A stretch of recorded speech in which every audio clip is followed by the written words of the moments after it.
I saw you haven't.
In 2026 to order, and we'll begin with Pledge of Allegiance.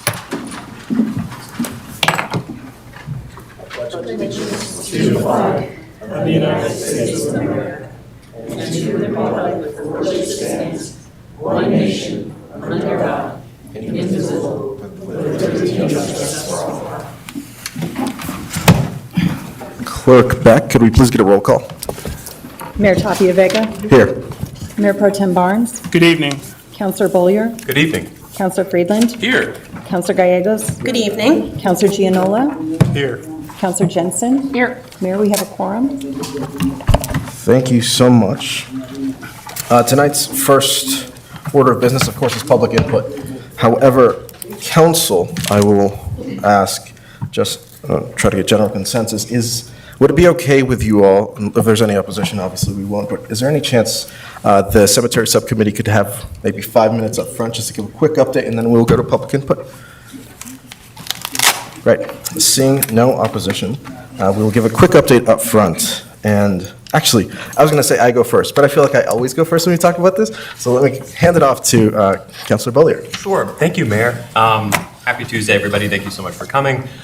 Just the brief update. So last Wednesday, June 10th, we were privileged as a city to host a community listening session and dialogue. So thank you to many of the folks in this room and nearly 100 others who came out for that dialogue. So we, as a city, harvested dozens of questions and concerns that staff are diligently working on to answer in advance of the next cemetery-focused meeting on June 29th. So at the Lafayette Library, 6 to 8 p.m. on June 29th, we will have the second meeting focused on the cemetery. And so we're looking forward to providing as many answers as is feasible at that time in order to sort of take the next step in this process with you. And Mayor, I'll turn back to you on the resolution, but that's my update. Amazing. Yes, thank you so much, Counselor. So I will echo the sentiments of Counselor Bollier. Just thank you. Thank you for the June 10th meeting. It was a meeting that was set to be informal. It was built and kind of formatted so it didn't feel like this. It didn't feel like a public input where you're just speaking to council and we're not being able to speak to you. It was meant to be a listening session and a dialogue, and we wanted your voice to be heard. We truly, truly appreciate it. And that was kind of the point. So we want to hear from you, want to keep hearing from you. The one thing I will say is we had a lot of people come out and sign up for the one-on-ones. We want to make sure we keep encouraging you to sign up with one-on-ones. If you're a plot owner, if you know anyone who's a plot owner, please have them reach out to the city. The meetings that have already gone on through staff, through the city, and through the plot owners have gone really well. We're really hoping to talk to as many people as we can that own plots. So if you are a plot owner or if you know a plot owner, please have them reach out to the city. Two other things that I will say, and the biggest one for me is misinformation is a very real thing I have learned over the past month, specifically when it comes to this issue. There's been a lot of misinformation, and the only reason I'm touching on this is because over the last week, I have received many emails and many calls of people that are telling me about information that they've received, and it almost always goes back to social media.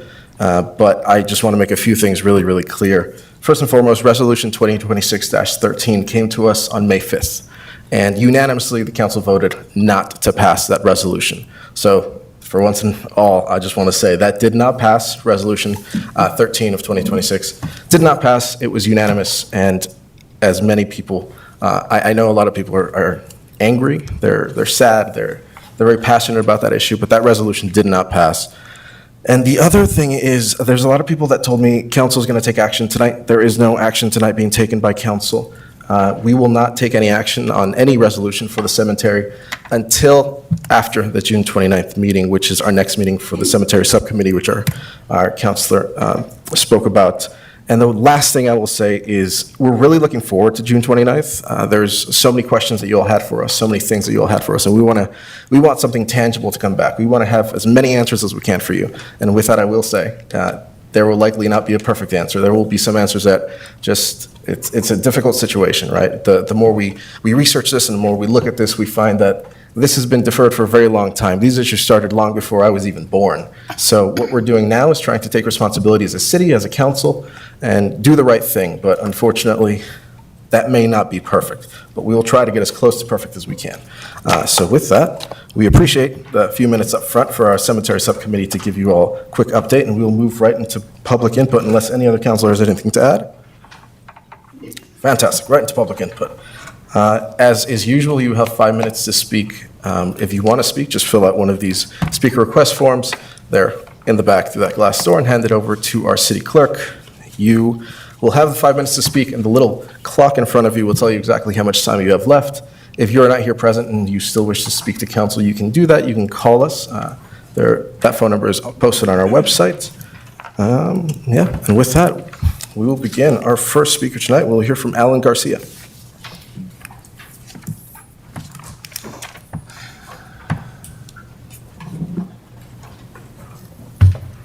Good afternoon.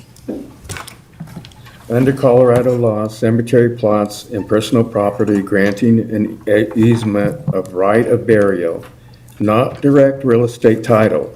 When cities misplace records, plot owners retain the right of interment, the right of transfer ownership, and the right to seek resolution are equivalent replacement plots. Those three things the city has offered. There are others that the city has not informed us on. Certificate of ownership, original receipt, or purchase of rights of interment agreement serve as the primary evidence of your rights, and there's more to it, but I don't want to run out of time. If a city explicitly knew a municipality cemetery was completely full by 1999, yet to sell burial plots in 2000 and 2001, it can be held accountable for severe legal, financial, and regulatory violations. Financial and legal liabilities, breach of contract, civil rights, consumer protection violations, and compensatory damages for emotional distress.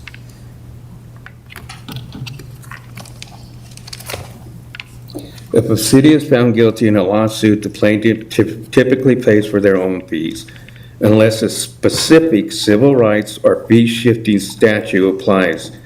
U.S. courts follow the American rule where each party covers its own attorney fees regardless of the case outcome. Federal civil rights claim. If the lawsuit falls under federal status, like 42 U.S.C. 1988, courts have the authority to award attorney fees to the prevailing party.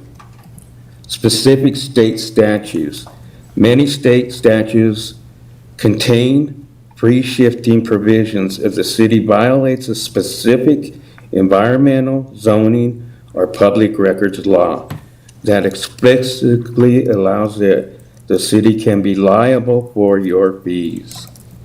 Bad faith contract. A judge can order the city to pay your fees if the city acted in extreme bad faith, brought defense, or using stalling tactics. Excluding plot owners from a main committee usually stems from a desire to avoid conflicts of interest or limited administration burnout. However, plot owners absolutely should be a part of a committee or subcommittee to ensure decisions reflect the community's actual needs. Thank you. Thank you so much. Next, we'll hear from Frank Archuleta.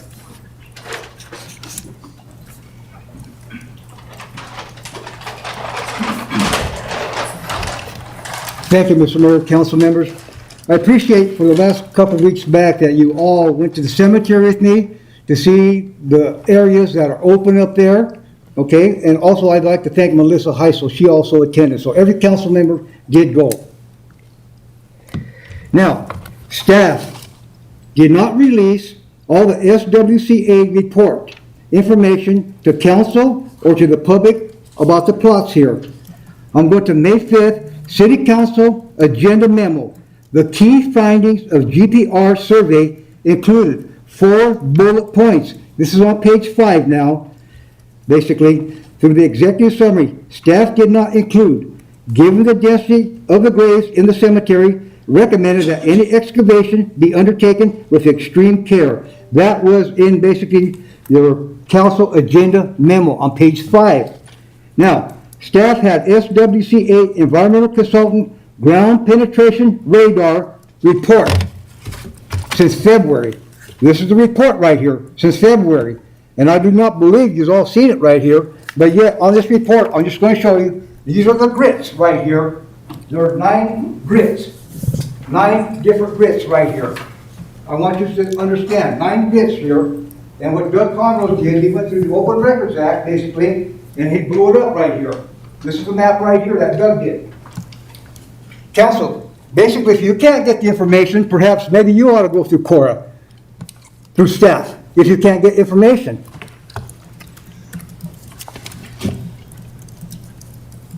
That was on March 3rd, basically. Now, staff must stop telling the TV stations, the news stations, and the newspapers that the cemetery is full. It is not full, folks, and we all know that by now. It is not full here. I want to address a concern that I have. Also, Doug went in the Open Records Act, the emails going back and forth from Megan Davis to Jenny Storm and to Holly Norton. And this is one of them. We could get in a lot of public comment of this item, especially if Frank Archuleta drums up a group of people to come and to oppose this closure. This was on the 28th of April. I never received any information till May 1st. I don't appreciate my name being thrown out to the SWCA or to the Holly and all that. That's not the way to do proper business, to conduct something like that. My name should have never been thrown out because I didn't even know that you were going to vote on May 5th. I didn't receive it till the 1st of May. And this came out on the 28th. Council, our voice does matter. Council, it is time for action. Council and staff, it is time to repair the damage that has been done to the senior citizens who own the 270 plots at the cemetery. It is time to allow coffin burials if the owner of the plots choose for the sake of democracy and for social justice. Council, you must not pass Resolution 2613. Abolish the moratorium that has caused mental abuse, emotional suffering, pain, misery, hardship to our senior citizens and the families who own the 270 plots. The effect has caused devastation to our community who believe in democracy and believe in the United States Constitution and the Bill of Rights. It is time to restore justice. It is time to repair social justice and stop insulting our senior citizens who own the 270 plots. Please, Council, give the seniors a peace of mind. It is time to defend our democracy and stand in unity, solidarity, and fight for the justice for the senior citizens who elected you all. I know this is a hard issue, folks. And I know you're all caught. You're caught up in it. But you must do the right thing, basically. And I don't appreciate the way staff has treated you all by not giving you the information to make a proper decision. It's not right, folks. It's not right. Staff has basically denied you all information. And we have all the proof for it. All the proof at all, so. But this here is the map. Doug Conrose had to go through the Open Records Act, and we blew this up. He's been working on it here.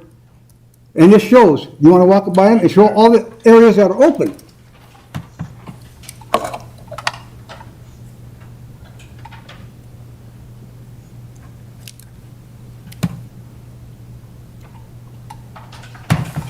And Mr. Archuleta, your time is up. Thank you. Next, we'll hear from Art Ortega.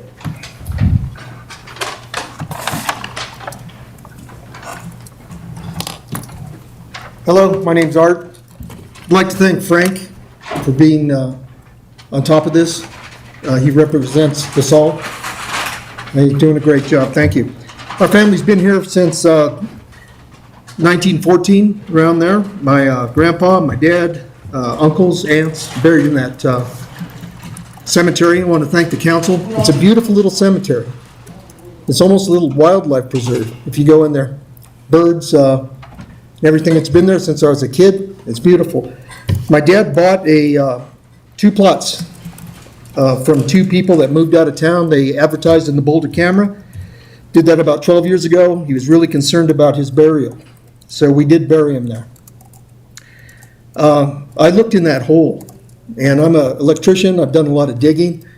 It looked clean. Everything looked clean right there. So I'm thinking that it's situational.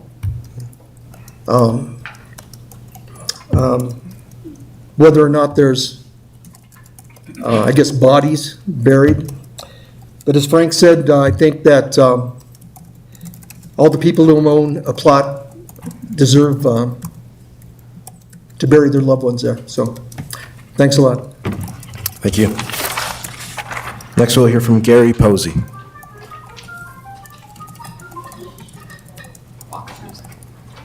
Hi, my name is Gary Posey, live at 309 Cedar, and I was at the meeting. I thought it went well. Thank you for that. And also, I do have a personal meeting scheduled, which I'm looking forward to. A couple things came up that I don't remember if it was discussed or not, but it's been bothering me a little bit. And how it came about was I don't want to get way off, but I got a letter, an email that said I was behind in my water. So I called the guy up, or the city, and they said, no, you're not behind.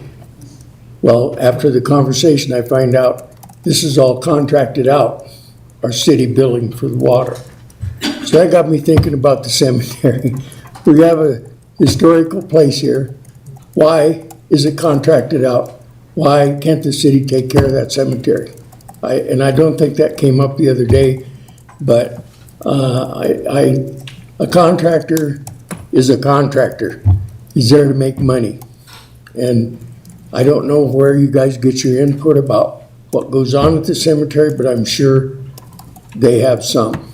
And I just wanted to bring that up. It was another question. I don't think it came up, but I think it's one that the city should be running that cemetery, not a contractor.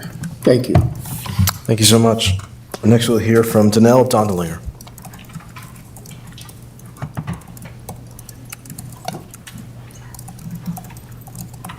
Tanel Dondelinger, I'm Gary's granddaughter again, and I just wanted to say thank you for the meeting from all of you. And I just think the bridges and the gaps of communication have been really important, and it's really cool to see like that you guys care and that you listen. And I'm just really looking forward to my grandpa's one-on-one meeting. Like, just from a personal standpoint, I've already seen his demeanor be able to change a little bit, and you guys have given him hope. And so just thank you guys from like the bottom of my heart for that, and thank you for helping him. And I know that not all of you guys can make it, but even for the people who didn't have to be there, who are on the committee, who went, it really meant a lot to all of us to see you guys there, just advocating. So thank you guys for that. And I'm just going to keep advocating for my grandpa and the rest of the people here. But if there's any way there could be a spousal amendment, if your spouse is already buried there and has been buried there, if you could be buried with your spouse, just the spouse amendment would really help a lot of people. But I really appreciate you guys and all your efforts. So thank you. Thank you so much. Next, we'll hear from Michael Watson.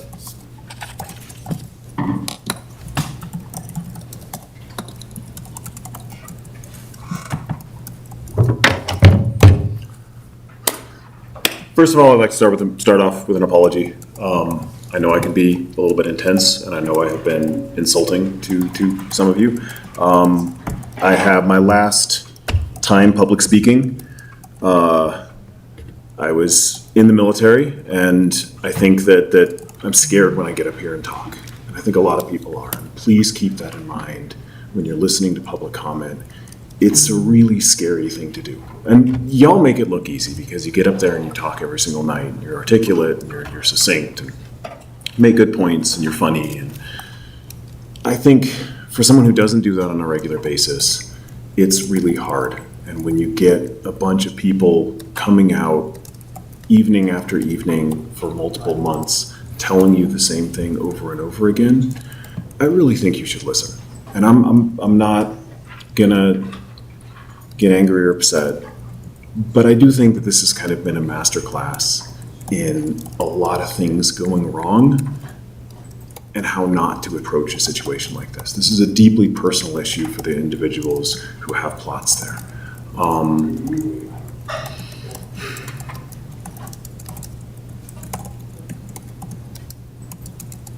So I wanted to pivot just a little bit on the numbers.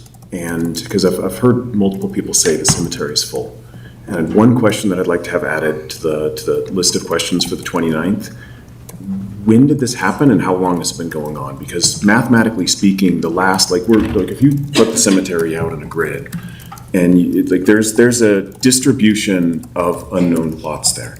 And unless y'all have been going out in the middle of the night and digging some holes and putting some bodies in there, the last unknown body got placed in there the 1930s, 1940s? That means every single time you go and dig a grave for the past 70 some odd years, you have an equal chance of hitting an unknown. And check my math on this, but if you have a random distribution of unknowns and you're randomly putting new people in because the plots aren't really arranged by any sort of semblance or order in terms of the order by which people die.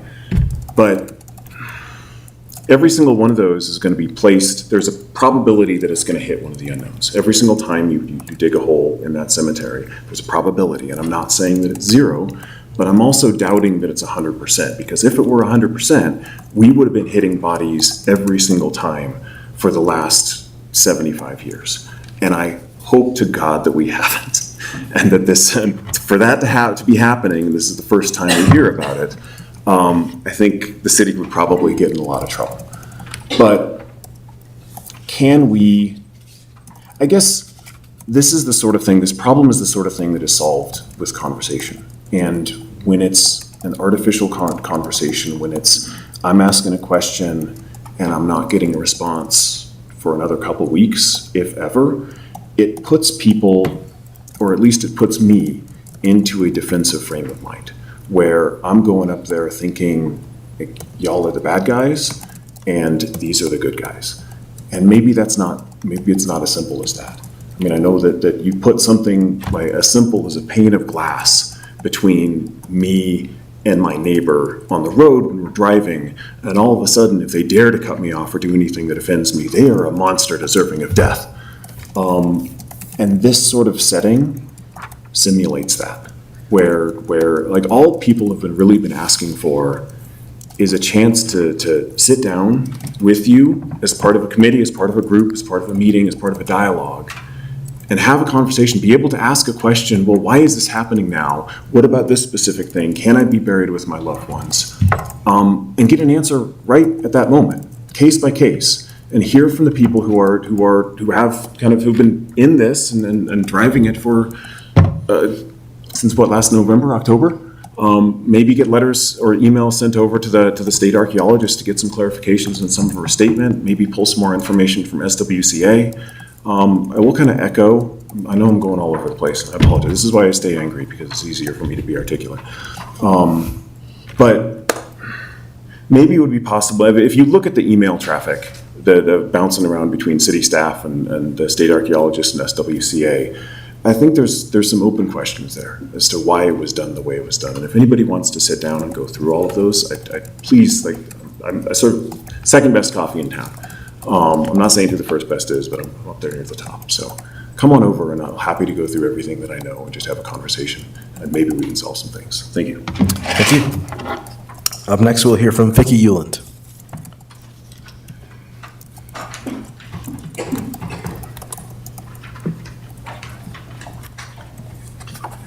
Hi, I'm Vicki Euland, 303 West Simpson Street. And I wanted to talk to you tonight about this water disconnection notice that I got today on my front door. And not talking to you because I want you to solve my personal problems, but because I think that this is an issue that should be on your radar if it's not already. So for some background, I get my water bills by mail. Not because I'm freakishly old, but because I need paper copies for business tax documentation. And so I didn't receive a bill in May. And I didn't realize this till I went to pay my bills. Again, too much information, but I pay them on the 15th every month. And I thought, well, no worries, because I'm going to get a June bill soon, and I'll just pay them all together. Which I did yesterday by bank electronic transfer, and then I got that disconnection warning today, and it says if I do not pay my bill in full, plus a $10 late charge plus, and this cracks me up, a $15 charge to get this handy little notice. If I don't pay it by the end of the day on June 21st, in 5 days, my water will be disconnected on the 22nd, and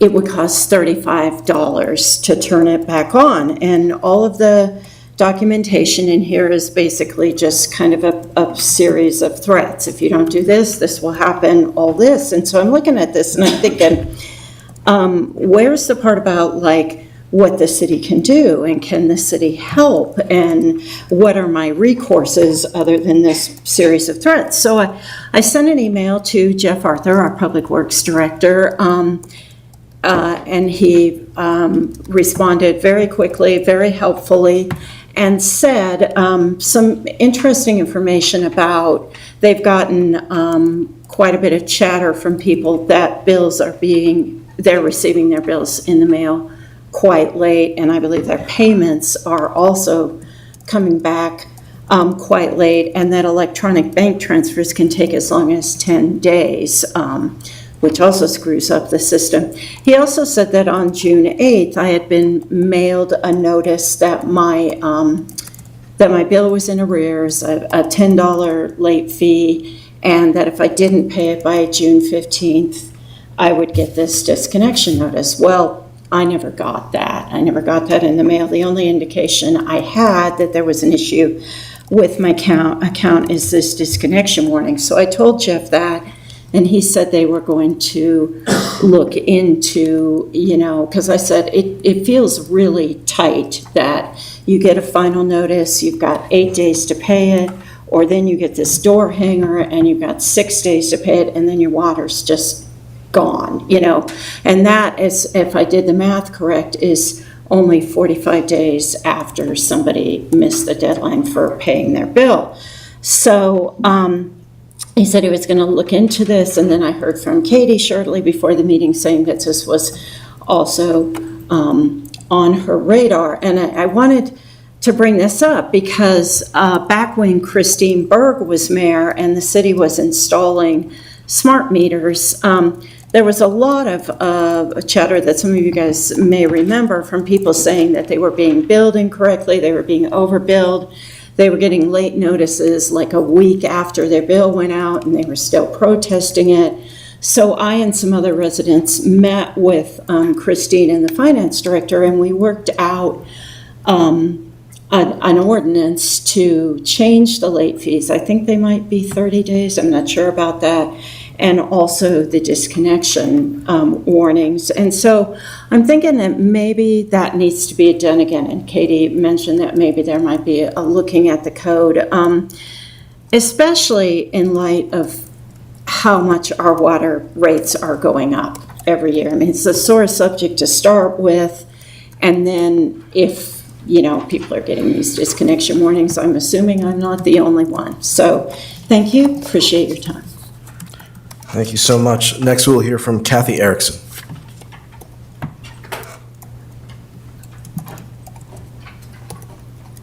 Hello, I'm Kathy Erickson, and I have so many things that I want to talk to you guys about and tell you guys, and only have 5 minutes. And so I think one thing I want to say is I don't go up to the cemetery to visit my family because I think they're there. I know they're not there. I go up there to honor them. That's why we decorate. When we decorate, and February I was quite ill, and I had some Valentine hearts up there on our graves, and I'm sure it's the city cut them all up. I saw pieces of them on the floor, on the ground. I didn't appreciate that because that's supposed to be sacred ground. I wasn't able to go up and get them down. But to me, my graves, and I call them my graves because that's my people, that's sacred ground. Just like the 2 little babies that my daughter and I picked up this year, the ground, there's a pole, a square around them, and there's 2 little babies, a set of twins that are buried there. They were buried in 1914. And so my daughter went in and she cut down all of the weeds and everything that was growing, and we cleaned it all up, and then we put in some decorations for Decoration Day. And then I was up there a week later, and they were starting to grow up again. And I asked the gentleman that was cutting with the weed whacker if he could cut down those weeds, and if he could talk to his boss about when they go up there, if they could do that, because those kids are being recognized and honored. And he said he didn't know, but he would ask them. So I think when something like that comes up, I think it should be important to the city, especially if somebody is coming to say, these 2 little kids mean a lot to us, and they don't have anybody here to take care of them, but the city should take a little bit of care for them. Anyway, then the other thing that I wanted to talk to you guys about is I've been doing a lot of praying about this cemetery thing, and as far as I feel and believe, there's only really one way to solve this, and that's for everybody that owns a grave up there to go with the city and check their grave.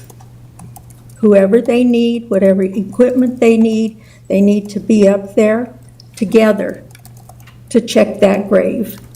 because that's what the issue is. Is there somebody in my grave or not? So if they go up there together and they check in the grave, you can find out. And then it'll be all done, and we won't have to have any more meetings, we won't have to have any more fighting. I don't know why the people that are working for the cemetery now are so, and I truly believe this, are so against us citizens that they're not able to calm down and look at our point of view, because I don't think they are. This is the answer, we're gonna close it, and that's it. That's not the answer. The answer is, if you prove to me there's somebody in my spot, and I will be cremated. But if there's not somebody in my spot, then I deserve a coffin burial. And that's what my answer is to the whole situation. Thank you. Thank you so much. Next, we'll hear from Haruka Watson.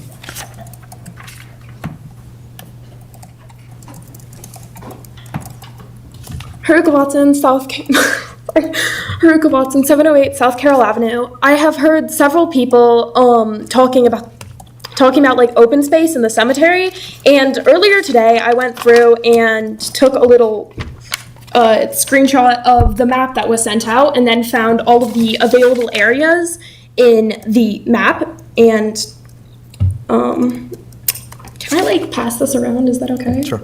Okay. In that tiny section there are 15 open spots, and if you guys want me to, I can do this for the entire cemetery and see how many open spots I can find using the map that was sent out by the city. I don't have much else to say. Thank you very much. Thank you so much. I'm not seeing any more speaker request forms. I will ask, however, is there anyone present who would like to address council tonight? Please come up. And just make sure to state your name and address for the record. Thank you.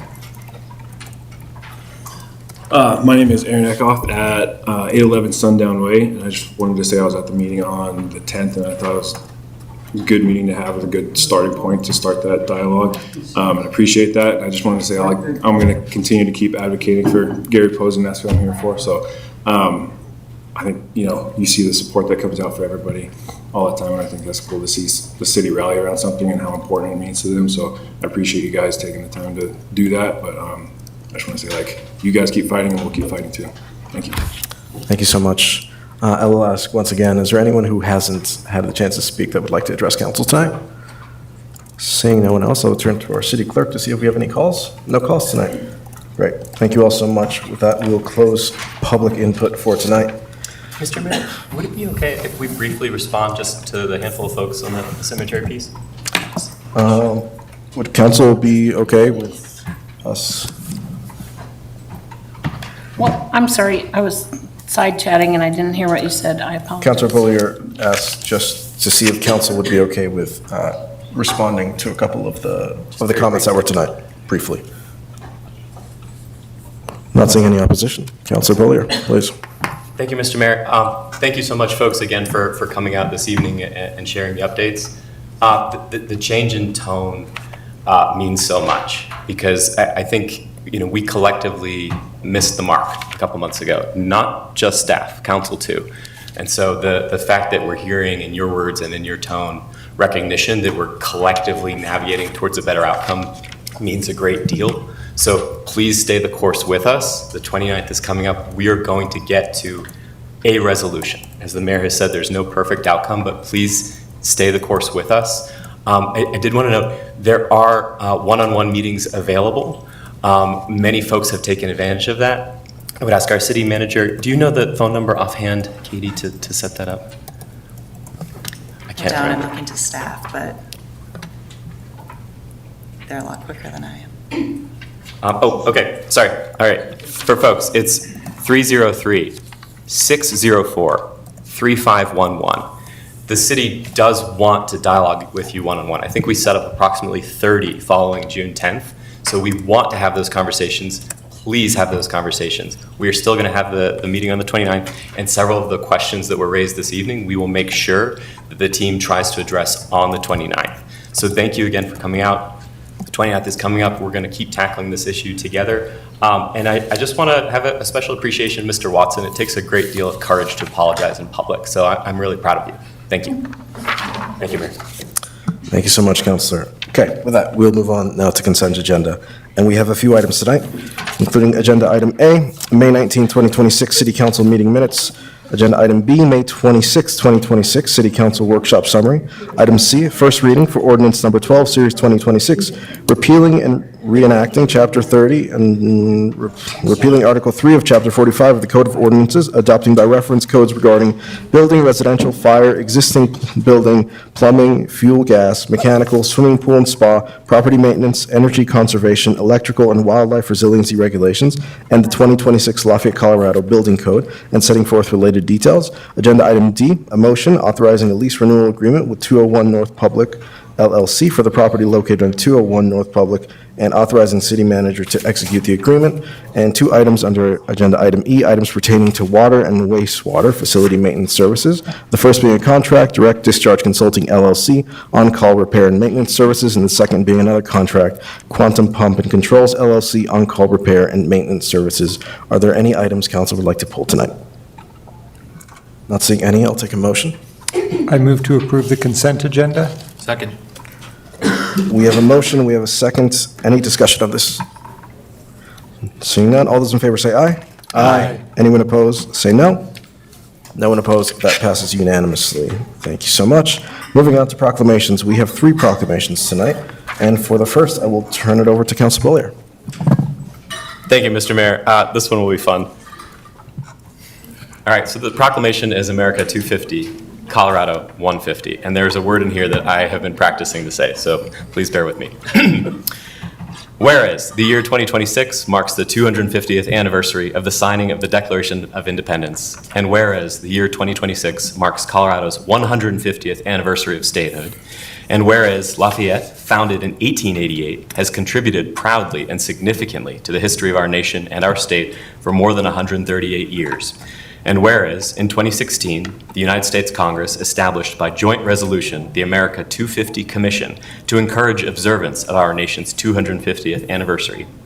And whereas, the Colorado Legislature established the America 250 Colorado 150 Commission with Senate Bill 22-011, and the Commission has determined its mission is to celebrate Colorado by acknowledging the completeness of our shared history, honor that which makes Colorado unique, and strive toward a more perfect union. And whereas it is appropriate that the City of Lafayette engages with our past and looks toward a shared future, and whereas the Mayor and City Council of Lafayette thus encourage residents to create and participate in programs that will commemorate the history of our city, our state, and our nation, now, therefore, the Mayor and City Council of the City of Lafayette, Colorado, do hereby declare that Lafayette will engage in commemorative activities and encourage community members to take advantage of the resources available from the America 250 Commission, the America 250 Colorado 150 Commission, and the City of Lafayette to observe the sesquicentennial anniversary by learning about Colorado's complete history, attending commemorative events, visiting historical exhibits, participating in public discourse, and by seeking opportunities for historic preservation. Lafayette pledges to uplift, support, and generate commemorative opportunities. So moved. Second. We have a What was motion. that word again? We have a motion, we have a second. Any discussion on this proclamation? Councilor Gallegos. So if you are looking for a commemorative opportunity to, oops, is my mic not on? To celebrate 150 years, our summer reading theme this year is Colorful Colorado, inspired by the 150th anniversary. So the summer reading program and all programs and author visits will be Colorado related this summer. Thank you, Councilor. Any other discussion on this one? Great. Seeing none, all those in favor, say aye. Aye. Anyone opposed, say no. None opposed, that passes unanimously. Moving on to our second proclamation tonight. Mayor Pro Tem. Thank you, Mayor. Proclamation Juneteenth, Independence Day, June 19th, 2026. Whereas President Abraham Lincoln signed the Emancipation Proclamation on January 1st, 1863, declaring the Africans enslaved in the Confederate territory free. And whereas news of the end of slavery did not reach the frontier areas of the United States, and in particular the southern and southwestern states, for more than 2.5 years. And whereas June 19th has a special meaning to African Americans and is called Juneteenth, combining the words June and 19th. And whereas Juneteenth is the oldest known celebration commemorating the abolition of slavery in the United States and the emancipation of African American slaves throughout the Confederate South. And whereas the United States Senate and House of Representatives passed a resolution in 1997 to honor and recognize Juneteenth Independence Day. And whereas more than 160 years after the abolition of slavery in the United States, there are still acts of violence, prejudice, and discrimination against people of color every day. And whereas the city does not tolerate acts of racism, oppression, intimidation, harassment, prejudice, or racial profiling toward another individual, now therefore be it resolved that the mayor and the city council of the city of Lafayette, Colorado do hereby declare June 19th, 2026 to be Juneteenth Independence Day. We encourage all residents to commit to supporting a community of diversity and inclusiveness through our actions, our words, and our policies. So moved. Second. We have a motion, we have a second. Any discussion on this proclamation? Mayor Pro Tem? Thank you, Mayor. I would like to announce that for the first year, the city of Lafayette is joining with the city of Longmont in a Juneteenth celebration that is a combined effort that hopefully we will be able to expand to other communities in Boulder County. The city of Boulder has a pretty substantial program already set up, but we are, and the city of Erie. So we are joining with Longmont to have a celebration that starts on the Juneteenth day in the evening with 2 separate film celebrations. And they will be conducted, one in Longmont and one in Lafayette at the same time. And we will be featuring 4 films in Lafayette, including one titled 2020 AD, a second one titled Bayan Salam, a third one called Static, and a fourth one titled Mirrored America. And then in Longmont, and we will have a panel discussion after the films are shown by these local artists, but then in Longmont, they will actually have a Sundance staff member there and a panel discussion about the short format film way of presenting concepts and ideas. And the film that I know that they're showing is called Birds and Bees. It's about an African-American beekeeper family. So that is the beginning on Juneteenth that evening. And then Saturday, we will again join with Longmont and initiate the celebration in Longmont. I believe we're starting at 10 a.m. in the morning in Longmont with bands and speakers and booths, and concluding before the hottest time of the day around 2 p.m. And then starting in Longmont at 4 p.m. We're in Lafayette. And starting in Longmont, I'm going to get it right. Lafayette at 4 p.m. With the same bands, local restaurants and talent, and guest speakers who, if you go to the Longmont Juneteenth webpage, it now links to the Lafayette webpage. You can also see which speakers and a list of the bands that are going to be playing there and local food. And the theme, the overall theme that we have is, I'm losing it. It's on our webpage, on the Juneteenth webpage, but the idea behind this is to help people understand what Juneteenth is and how it can be used as a way to recognize better ways to build community. So this is an effort to one more effort to build community in the local area. So please join me at the Lafayette Juneteenth celebration. Location. Thank you. So the location will be on North Harrison. Thank you. North Harrison, between Simpson and Geneseo, and in Longmont at Roosevelt Park. So you can join both of those activities. If you have more questions, please let me know. Or longmontjuneteenth.com should get you there to the link. That was a lot. Great. Thank you, Mayor. Thank you, Mayor Pro Tem. Any other discussion on this proclamation? Seeing none, we have a motion, we have a second for Juneteenth Independence Day. All those in favor say aye. Anyone opposed say no. None opposed, that passes unanimously. And for our final proclamation tonight, I will pass it over to Councilor Fredlund. Yeah, this one is about pollinators, Pollinator Week, and the Mayor's Monarch Pledge. I tried to remove some of my grass this spring, so I put stuff down, put some mulch out. I didn't plant anything else on it yet in the spring, but the one thing that I've let grow up, milkweed. So I got milkweed all over the place. It's great. So anyway, here we go. Pollinator Week and the Mayor's Monarch Pledge, June 22nd through the 28th, 2026. Whereas pollinators, including native bees, butterflies, moths, beetles, birds, and other wildlife, are essential to healthy ecosystems, biodiversity, food production, and a resilient environment. And whereas native pollinators play a critical role in sustaining native habitats, yet many pollinator species are experiencing declines due to habitat loss, habitat fragmentation, invasive species, pesticide use, and climate-related impacts. And whereas residents can support pollinator conservation by learning about pollinator importance to the protection and restoration of native habitat, responsible land stewardship practices, and using native and pollinator-friendly plants in neighborhoods and yards. And whereas the city recognizes the importance of monarch butterflies and other native pollinators and supports pollinator conservation through habitat stewardship, restoration efforts, public education, and the incorporation of native and pollinator-friendly plants within parks, open spaces, and public landscapes. And whereas monarch butterfly populations have experienced significant impacts due to the decline of native milkweed and nectar plants, pesticide exposure, and environmental pressures, underscoring the need for habitat restoration conservation efforts. And whereas the mayor of the city of Lafayette has joined the National Wildlife Federation Mayor's Monarch Pledge, committing to support monarch conservation and promote healthy pollinator populations throughout the community. And whereas National Pollinator Week is an opportunity to raise awareness of the importance of pollinators and encourage residents to participate in pollinator conservation. Now therefore, the mayor and city council of the city of Lafayette, Colorado, do hereby declare June 22nd through the 28th, 2026, as Pollinator Week in the city of Lafayette, and encourage all residents to support and protect monarchs and native pollinators through habitat restoration, stewardship, education, and conservation actions throughout the community. So moved. Second. We have a motion, we have a second. Any discussion on this proclamation? Councilor Jensen.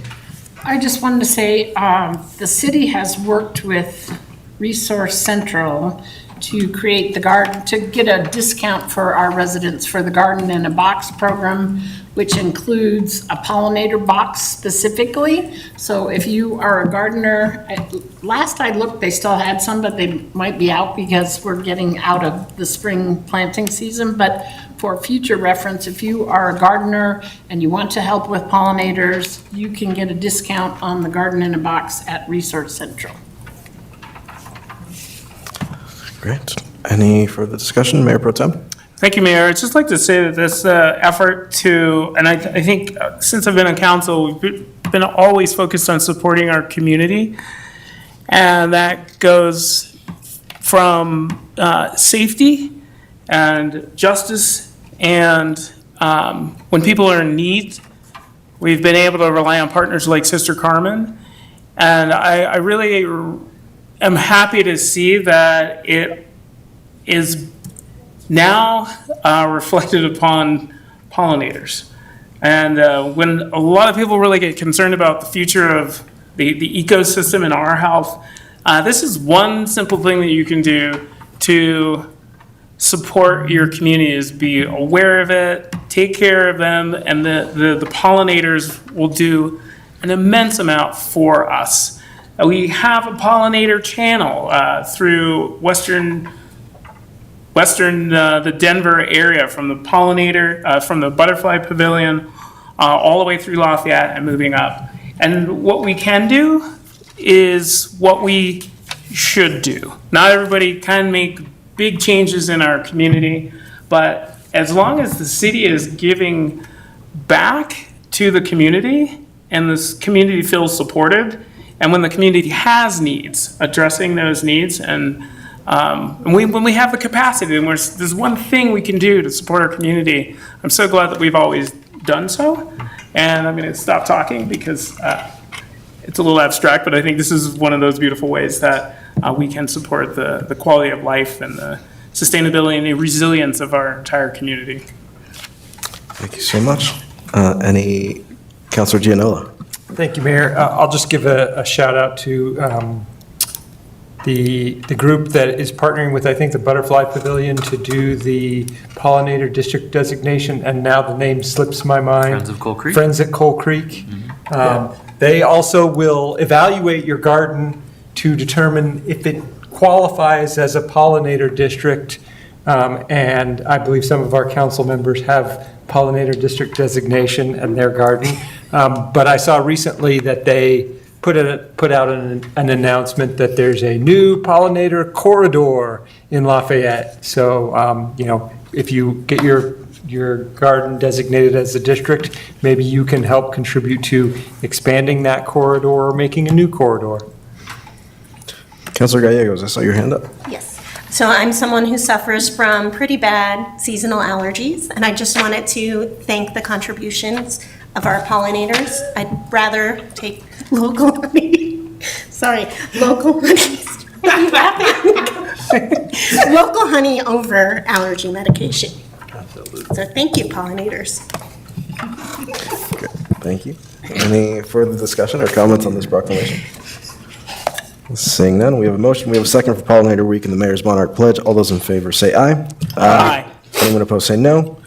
None opposed, that passes unanimously. That concludes our proclamations for tonight. We will move on to presentations. We have 3 tonight, beginning with the Arapahoe Center Theater Rehabilitation Update. We'll give them a few seconds to set up and we'll get started.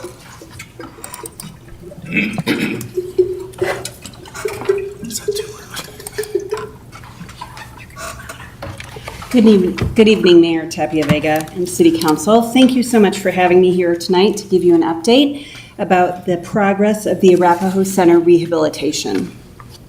I'm here today with Heather Vasquez Johnson, and she'll join me in just a minute. I would like to give you an update to City Council regarding the rehabilitation. This is just for informational purposes. There is no action required tonight. We'll touch briefly on the history, the design process, and then move into the architectural update and finally steps towards completion. If you remember, 6 months ago, you approved a contract with the architect, and so now is a great time for me to come back and give you an update about that. Starting with building history,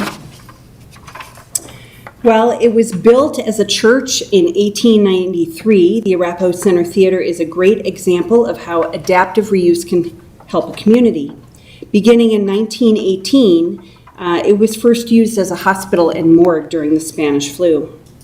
During the years following, the theater has undergone various changes, uses, and modifications. You can see the timeline outlines all of the uses that the building has had, but we have done various improvements. For example, in 1986, a stage, lights, and seats were added right prior to it being used as the library theater. Later, an ADA accessible ramp was added to the rear entrance, and a new roof of wood shake shingles was installed in 2018, and the foundation was stabilized in 2020. You may remember the need for rehabilitation of this beautiful building. During your visit during the capital improvement tour, there are concerns that will be addressed in the rehabilitation in the areas of accessibility, ADA, safety, sustainability, as well as, and rightly so, historic preservation. As you can see, the light and sound booth, which is pictured on the far left, is very precarious. The bathrooms are terribly outdated and not accessible. The theater itself is not very ADA friendly, and the historic elements like the stained glass windows and the beautiful woodwork could use some love and attention. This rehabilitation project supports council strategic outcomes, the Downtown Development Authority Old Town Tomorrow Plan, and the Arts and Cultural Resources Strategic Plan. For example, the Old Town Tomorrow Plan, under Creativity and Culture, states support the development of additional venues like the Starkey Building and Arapahoe Center that provide space for community groups to rent for special events, as well as for city programming.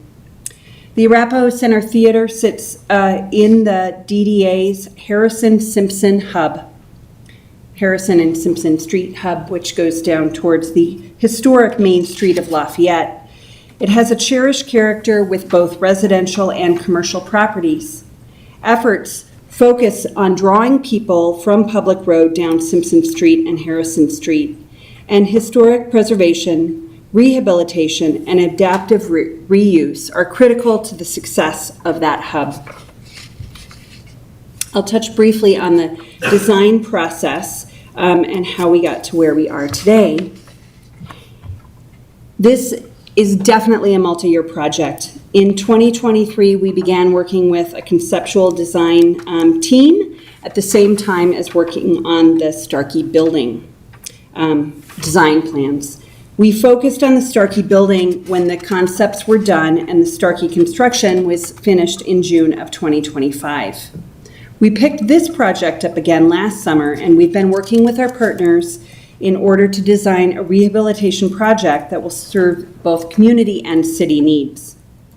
In October of last year, we worked with city staff to issue an RFP for architecture and design, and we had a robust response. 8 highly qualified applicants came forward.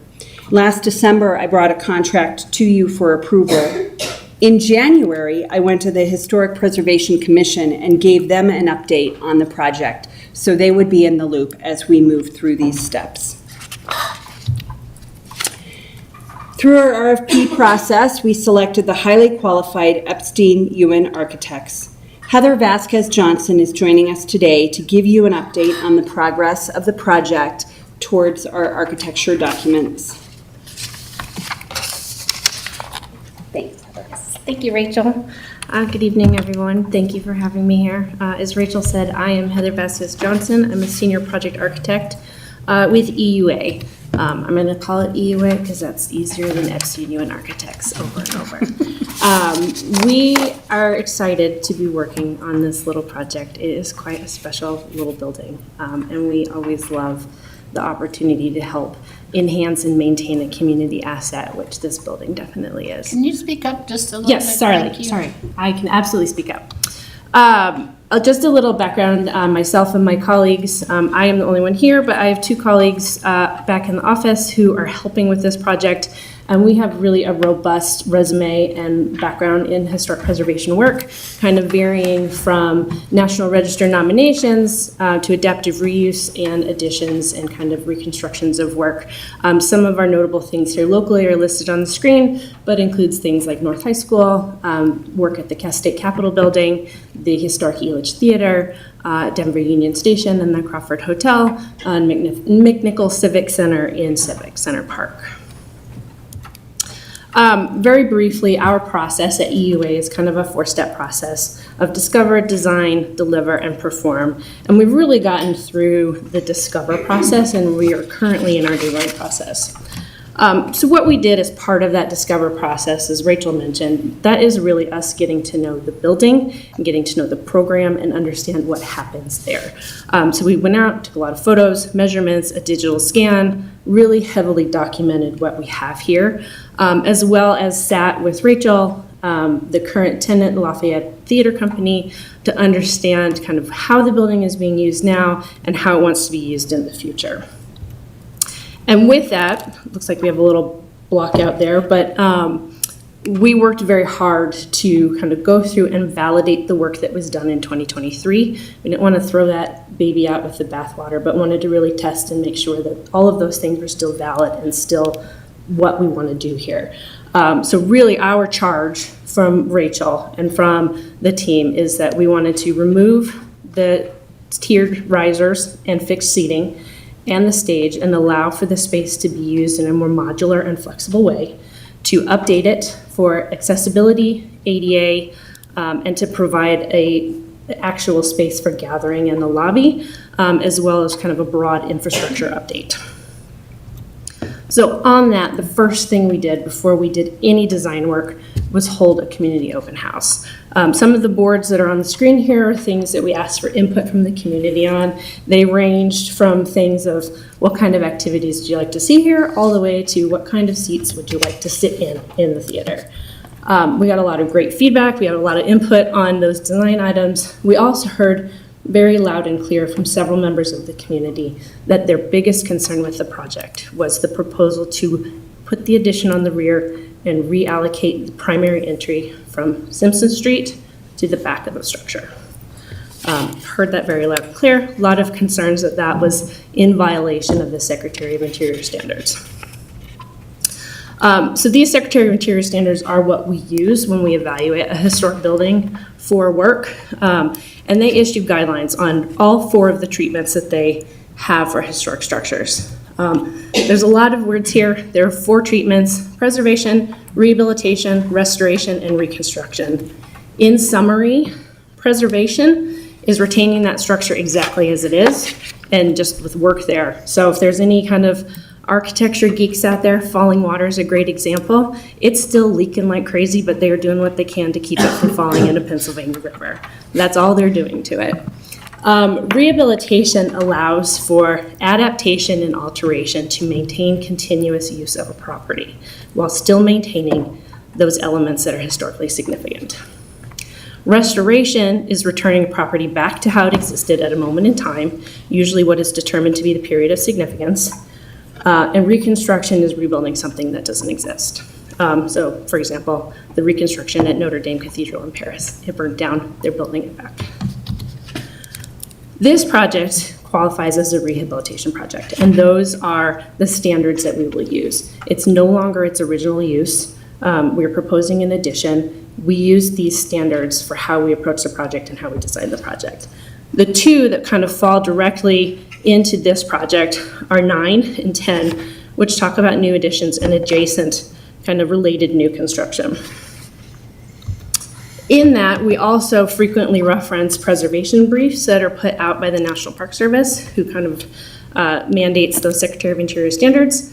The key one that we use is Preservation Brief 14, which talks about guidelines and additional standards for additions to historic structures. The ones we've crossed out are rooftop additions. We're not going there, but really the idea is that it is simple, unobtrusive in design.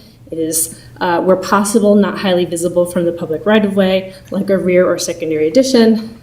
Materials and color should be harmonious, and the addition should be smaller and be subordinate to the historic structure. The National Park Service Secretary of Interior standards are intentionally vague, and they are intended that way for communities and historic preservation commissions to interpret them for how they best suit those community needs.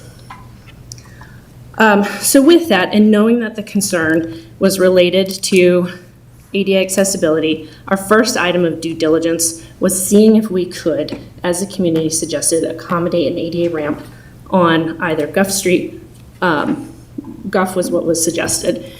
And in summary, we cannot.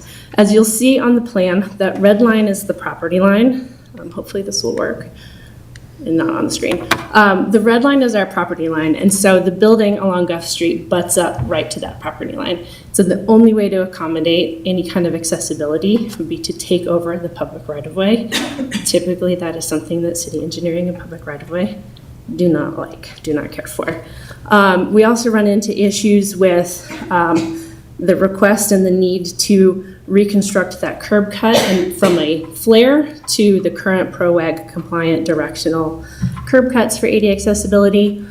And then we have an issue with maneuvering clearance for someone in a wheelchair, that the existing opening is only 5 feet wide. Each door is only 2.5 feet. So we would have to make those doors mechanical with a push button, and they would both have to open simultaneously in order to allow adequate space for someone in a wheelchair or needing that extra space to get in.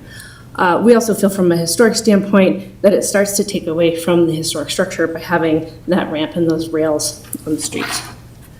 Also in our due diligence, not suggested and not recommended, we said, what if it happens on Simpson Street? Same kind of consideration. It bleeds into the public right-of-way. The grade drops off significantly as you head to the east. which means that our ramp gets longer and requires a switchback. So we get kind of double the ramp, double the handrails. Really not a great solution, and something that really detracts from that primary facade on Simpson.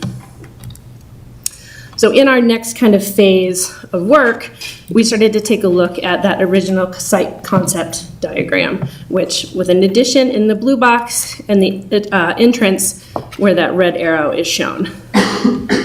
And in studying that from a massing standpoint, it's a very valid, a very common approach to putting an addition on a historic building, is to essentially kind of think of it like a Play-Doh extrusion. And the building just stretches, you match that form of the gable roof, the same shape, similar proportions, but you tuck it in, you make it a little shorter, make it smaller. This works, it would be fine. We feel like it would have been approvable, but we started to question if we were missing an opportunity with the site being on a corner and having great visibility from Simpson down the Guff Street side. And kind of borrowing some of the feedback that we got from the community, thought about, well, what if we take that form and we rotate it 90 degrees?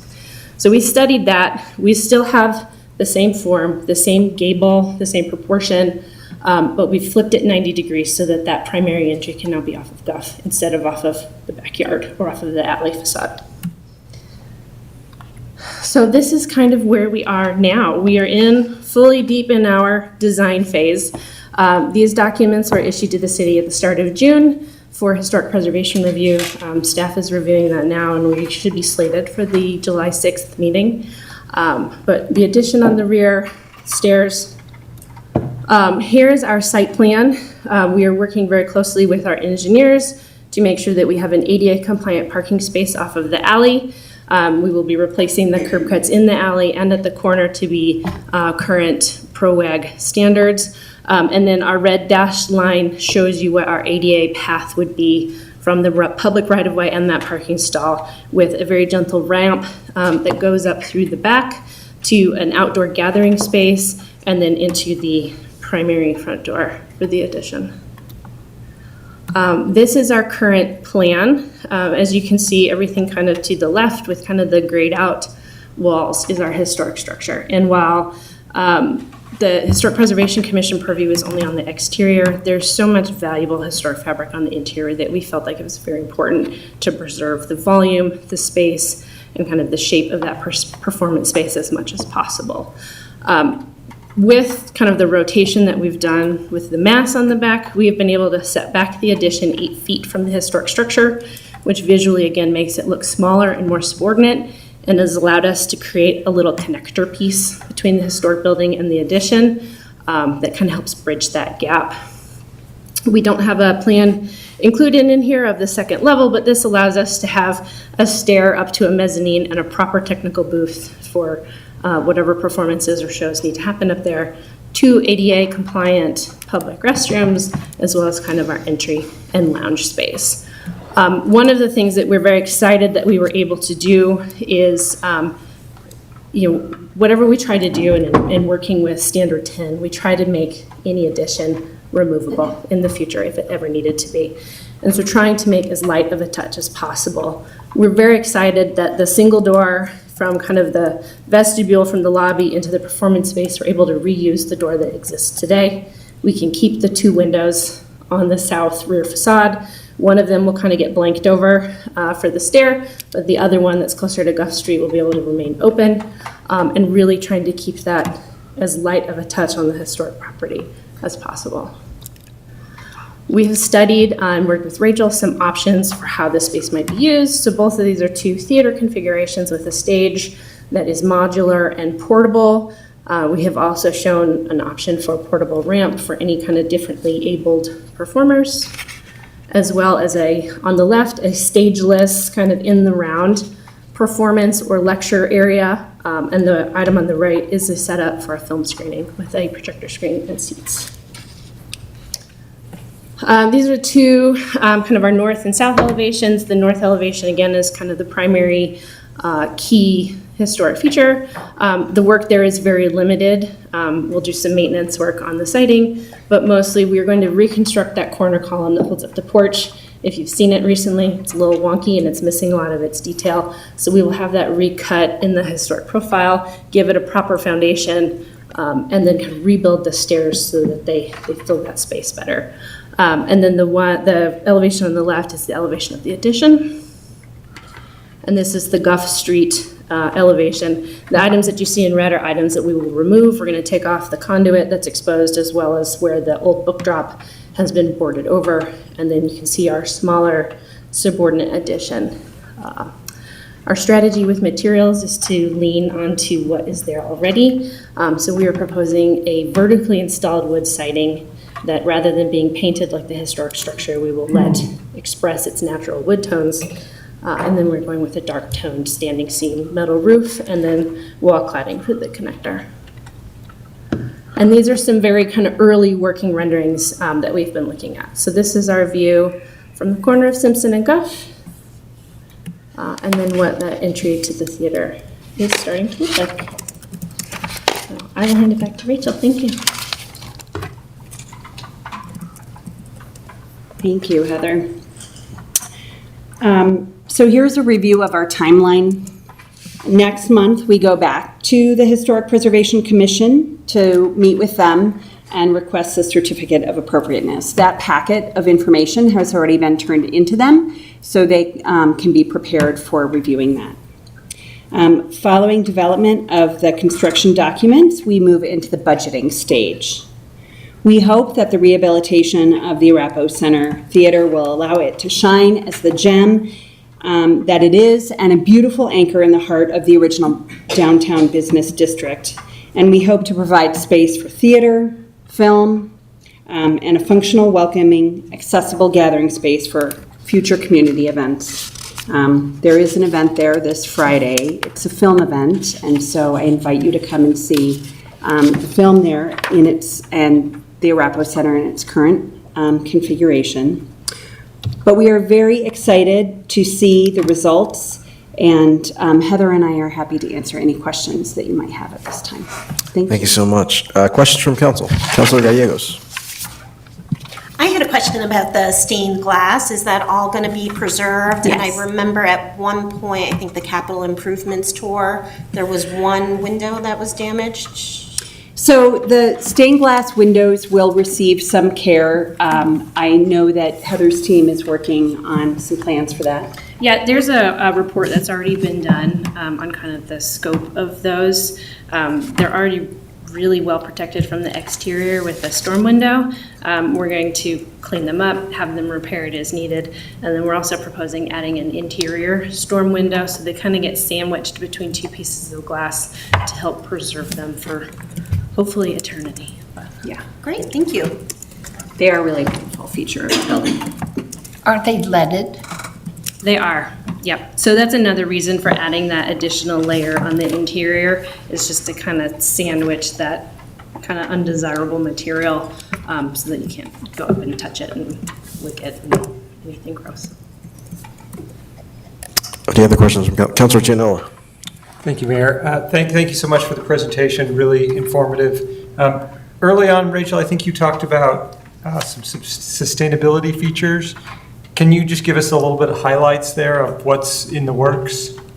So the addition will be built under the new proposed code and will contain a lot of the sustainability features that are entailed in that. Yep. Yeah. We're aware that this city is adopting the 2024 series of I-codes, the Metro Cohort Code, as well as any adoptions. So we've been working towards that. We're looking at ways that we can improve the efficiency of the historic structure without damaging any of that fabric. The infrastructure will all be replaced. This building will go electric. We're going to cap the gas, have all electric services in it, low flow water fixtures. We've been working with Rachel in the city on kind of the approved plants for the yard, and make sure we have all of that, and then everything will be set up so that the building will be solar ready and EV charger ready for those to be installed in the future whenever the city feels it's necessary. Can you talk a little bit about the materials and equipment that are inside the building? Is there a plan for how that might be reused, or the old seating, that kind of equipment? I don't think we've gotten to how we might deal with that. I think that the furnace and the AC unit are probably near the end of their natural life and are about ready to be replaced anyway. Obviously, whatever seating, the seating was installed in the 1980s, and it may also be beyond its natural life. I don't know that the comfort is there anymore with degrading of the cushions and things like that. Okay. Thank you. Councilor Fridlin, did I see your hand? Yeah, thank you. So I know we went to HPC in January, right? I gave them an update about the project where we were in the process. Got it. But they haven't seen this yet. No, so this goes ahead of them for the certificate of appropriateness. And as part of the way the process works with the city of Lafayette, it wouldn't, there's a set time for them to review those documents in order to evaluate them and then decide what requirements or changes they might request. And it's at like a specific time in design. It is. So you're probably not there yet. Well, we'll see them in July. Yeah, you are. Yeah. You're We are there. They've received, Andrea Mimna has received the packet of information, and so we will have a similar presentation for them for the certificate of appropriateness. And I know that they just had a presentation on the Secretary of the Interior standards, so hopefully they'll be well prepared for that conversation. Can I just ask about that? So what I'm hearing, right, is what you heard in the open house was that the shifting of the entrance from one place, from the historic place to a new place is of concern. However, the Secretary of the, I'm kind of checking to make sure I'm understanding. The Secretary of the Interior standards, it's not that like functionally you can't do that. You can change the entrance as you wish. However, the architectural features that are of historic significance, you couldn't like take the entrance and like move it to the side or something. Like you have to keep the entrance as it is, but the function of the entrance can be moved like we are proposing here. Correct. Okay. It's layered. I think the Secretary of Interior Standards and the subsequent preservation briefs recommend using the historic primary entry wherever possible, but particularly the preservation brief, I think 32 on accessibility on historic buildings, acknowledges that for buildings, particularly ones of small scale, like this one, and this is the size of a home, buildings of small scale, that is not always possible or functional. And so, you know, they discourage a rear addition, but they acknowledge that that is sometimes a necessity. And we feel like kind of taking that addition and not putting it on the south facade on the true rear, but instead putting it on the west and along still a public right-of-way is a better solution. Okay. And help me through, I guess, are you at a place where sort of the materials that you put in here are sort of where you're thinking that's going to be the materials that, like that's the proposed materials, that's not just a mock-up? No, correct. That is what we've submitted to Historic Preservation. Okay. If they have opinions and suggestions for change necessary for approval, we'll certainly expand upon that. But yes, that's what has been submitted, and unless there's a requirement to change it, we'll proceed with those. Yeah. I'll be very curious to see what they say. I mean, I guess, was the materials of the day a metal roof and exposed wood? Like, is that consistent with the time period? It's not, and the historic, or the Secretary of Interior standards, particularly the standards for additions, recommend that an addition remains identifiable as of Distinct. time. And so the standards really kind of discourage Trying to copying match. and mimicking and trying to match Okay. perfectly what is there historically. Okay. To kind of loop in the sustainability question, one of the things that we will be asking the HPC to approve are some alternates for the roof. It's currently cedar shingle. It is not wearing well. As Rachel said, it's recently been installed and it looks pretty poor. It's not performing the way that it should. There are also kind of long-term concerns with that being a city asset, that cedar roofs are frequently not insurable. Because they are a fire and a hail risk. So we have two options of things that have been approved in other historic preservation districts that kind of meet that intent, that exposure, that look, but still meet all of the requirements for Class A fire and hail grenades. Understood. And so the historic entrance is now going to be used for like accessing for a green room sort of, or is it still going to be used in any way? So it could be used by the performers. Okay. It could be used if it was a private event. Yeah. You could access that space. It's just not feasible to make it The public. an ADA entrance. Right. You know, to add that much ramp space and all the railings will really detract from the front facade, Yeah. which is what we really want to preserve as Yeah. part of the beauty of that building. And using that as a secondary entrance, we do not have ADA requirements for a secondary entrance. Correct. Okay, Yeah. great. Thank you so much. I'm really excited about actually having that pillar restored and having Yeah. the stairs redone, removing the Yeah. book drop from when it was a library, Yeah. and having it really look like a beautiful old building that it is. Yeah, and the modular space inside is going to be amazing too. I mean, the amount of things you can do with that are going to be Yeah. a lot more. Yeah, we got a lot of great community feedback about that too. Yeah, thank you. Any further questions from council? Councilor Bollier? Just very briefly, I could not be more excited about this. This is going to be such a restored jewel in our city's crown, so I'm very excited to see how this unfolds. We're excited about it too. Thank you. Councilor Gianola? Yeah, just one more question about the book drop. Is there a historic aspect to that and removing that? Is that, I mean, how long ago was this building used as a library and for how So long? I mean, is there a reason? It was that might used be- as a library, let me pull up my notes.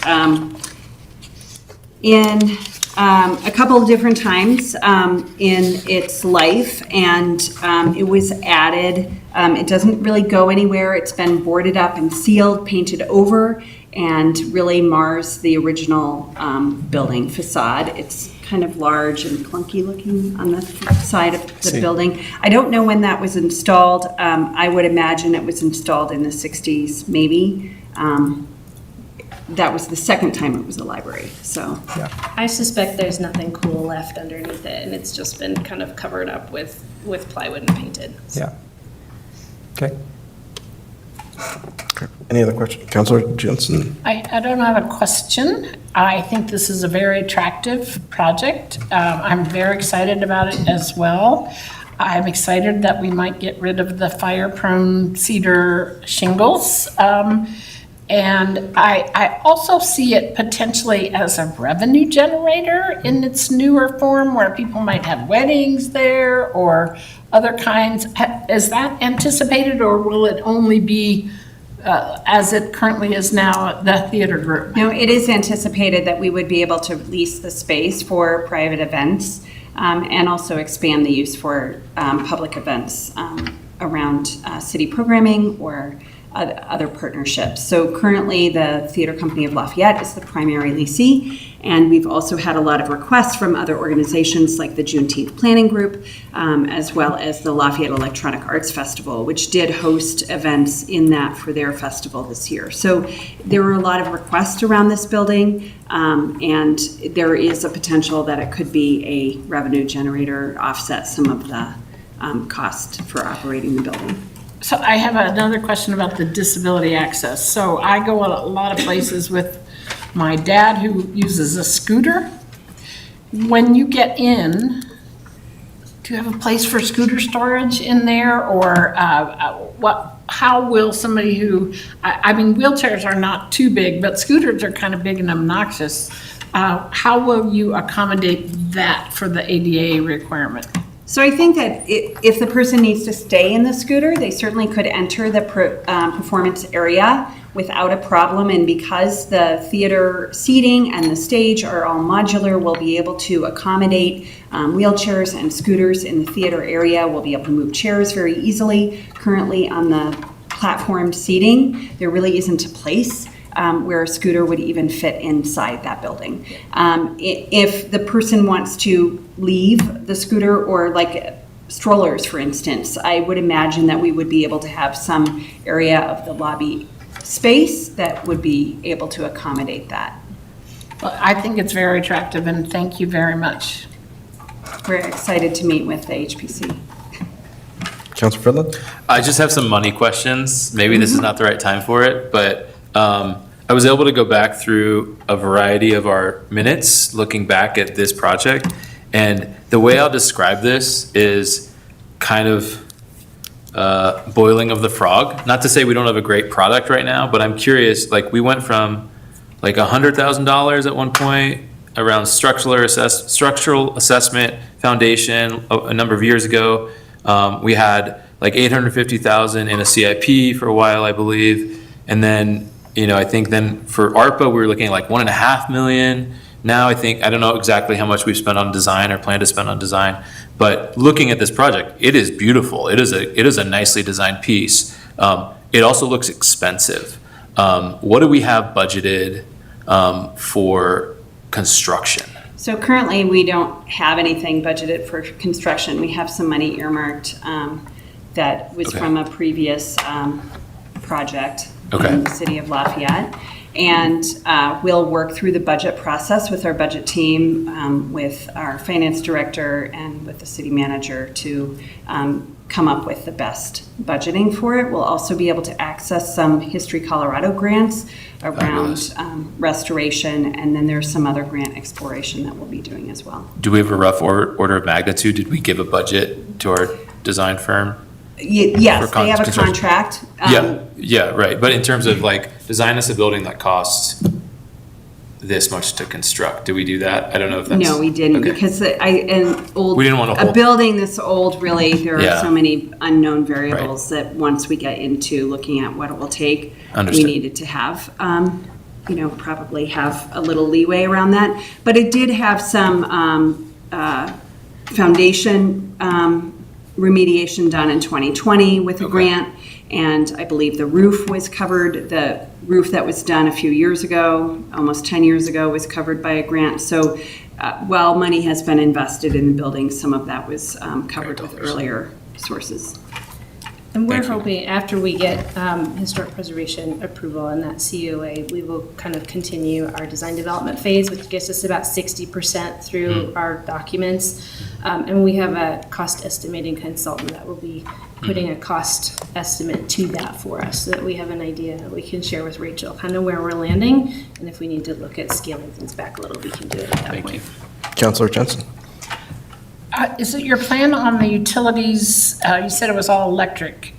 Is there ductwork in there now, or do you have to create that? There is ductwork currently.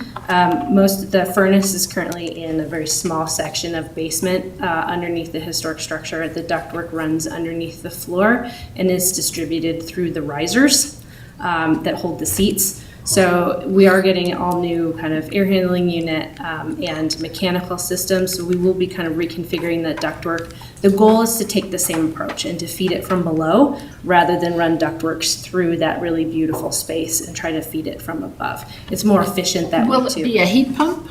Yes. And I just, you probably already know this, but there are some energy grants that if you're going to a more efficient system that might help pay for some of the things, so it just. Yeah, we're here to help Rachel and team with any of those grants that we can help source. Great. Any further questions? Mayor Pro Tem? Thank you, Mayor. I just had a question about the acoustics. And with the covering of the stained glass windows, I was just wondering, since it's in a residential area, except for Route 13 across the street, will there be a change in the acoustic integrity of the interior of the building, keeping out extra sounds and keeping Yes, extra we're sound? actually hoping to improve that significantly. It doesn't have great acoustics currently. There's not much in there to absorb that material. So we have a consultant that is looking at that with us. Adding the liner to the stained glass windows will help with noise transfer kind of from the exterior in and from the interior out. But we're also looking at some very kind of historically sensitive ways to add acoustic treatments within that space to make the sound quality better. Some of that includes, like, we're going to add motorized draperies so that when it's showtime, the draperies close, they'll have an acoustic liner so that those drapes can really absorb a lot of that sound and prevent the reverberation through the space. Wow. And one other question, the steps. Are the steps, right now, they seem like they're really steep. Are they going to get stretched out, or are they The stairs at the entrance, the ones that are in a more, the when you go through the main? existing ones or the new ones? When you reconstruct the ones off of Simpson, those steps? Those, they are all within kind of code requirements, so there's a little bit of variation on that bottom step with grade, but they're all gonna fall in that standard code requirement of 7 inches high, 11 Okay. inches deep. And are they already that standard? Or? They're a little bit off. They're a little wonky. They've settled. So there's some inconsistencies there. You also have to step from the landing over the threshold into the door, and we'd like to bring everything up. Yes, and that's flatten what I it. was like. That's a non-starter. Okay, thank you so much for straightening those out. Magic is the word that comes up when I look at this. So, thanks for bringing the magic. Thank you. Thank you for your time. Okay, not seeing any more questions. Thank you so much. Thanks. Thank you. We will give them a second to set up and move on to the second presentation tonight. A Sustainability Department update. I will turn it over to our Sustainability Director. Good evening, Council. So tonight I will be providing an overview of the Sustainability Department's activities for 2026 and also opportunities related to the Extender Producer Responsibility Program. In tonight's agenda, you will be hearing a department overview, some of those year-to-date accomplishments, looking ahead for the remainder of the year, as well as the Extender Producer Responsibility Program. So first things first, I wanted to provide a departmental overview. The purpose of the Sustainability Department is to create a sustainable, healthy, equitable, and resilient community where all people and the natural environment thrive while adapting to a changing climate. Our scope of work is generally covered through the Climate Action Plan. This was approved by Council in August of 2024. It has 7 sections. I won't read all of them, but anywhere from energy all the way to community resilience and air quality. The timeline of the department, it started back in 2019 when the first sustainability position was created. The first sustainability plan for the city was adopted in 2021. That is also when I was hired. The first sustainability plan report was in 2023, and we were able to hire additional staff in 2024 to support the implementation of the Climate Action Plan. And 2025 and beyond is solely focused on implementing the Climate Action Plan. I'd also like to remind Council that the Sustainability Department did publish a 2025 Climate Action Report earlier this year. It does cover each section of the CAP and also highlights interdepartmental accomplishments. For example, last year, the fire department implemented composting at both of the fire stations. Next, I'll review some year-to-date accomplishments. So I won't read this entire list, but I will highlight a few on here. So first things first, we did install new bike racks at Starkey. Bike parking has been an issue along public roads, so we are very excited about that. You also may recall Eddie, our water efficiency ambassador. You'll continue to see him swimming around Lafayette throughout the summer as he navigates educating the community on water efficiency. I also wanted to highlight some Earth Month activities. So within April, we engaged over 3,000 individuals, had 3 presentations, 5 community events, over 150 HEPA air purifier applications. I want to give a shout out to Lisa Evans, Sustainability Specialist, and Delaney Campbell with the Fire Department who spearheaded this program. Over 28,000 pounds of hard to recycle materials were collected during the annual event. And we also continue to manage a city managed bike valet. You may have heard about Growing Shade. This was a pilot in partnership with Boulder County and Play Boulder Foundation. We were able to distribute 80 trees and 30 shrubs in the neighborhood highlighted on the screen. This neighborhood was chosen because it has 20% or less tree canopy and also is a disproportionately impacted census block. We are planning for a 2027 expansion, so keep an eye out for more information on that. Looking ahead for the remainder of 2026, again, there are a lot of projects on the horizon for the Sustainability Department. I won't go through all of this list, but we'll highlight a few. The first is the Urban Tree Canopy Inventory. This launched last week. We're really excited to get this data to be able to proactively manage our canopy. Secondly, we have biking infrastructure improvements. Staff recognizes that this is a community priority in enhancing our current biking infrastructure. One project in particular that I'm excited about is in partnership with economic development in installing a bike corral in our historic downtown. Equally, we are also excited to learn from our neighboring communities on their implementation of B-Cycle to learn if it's something that's feasible in the future for Lafayette.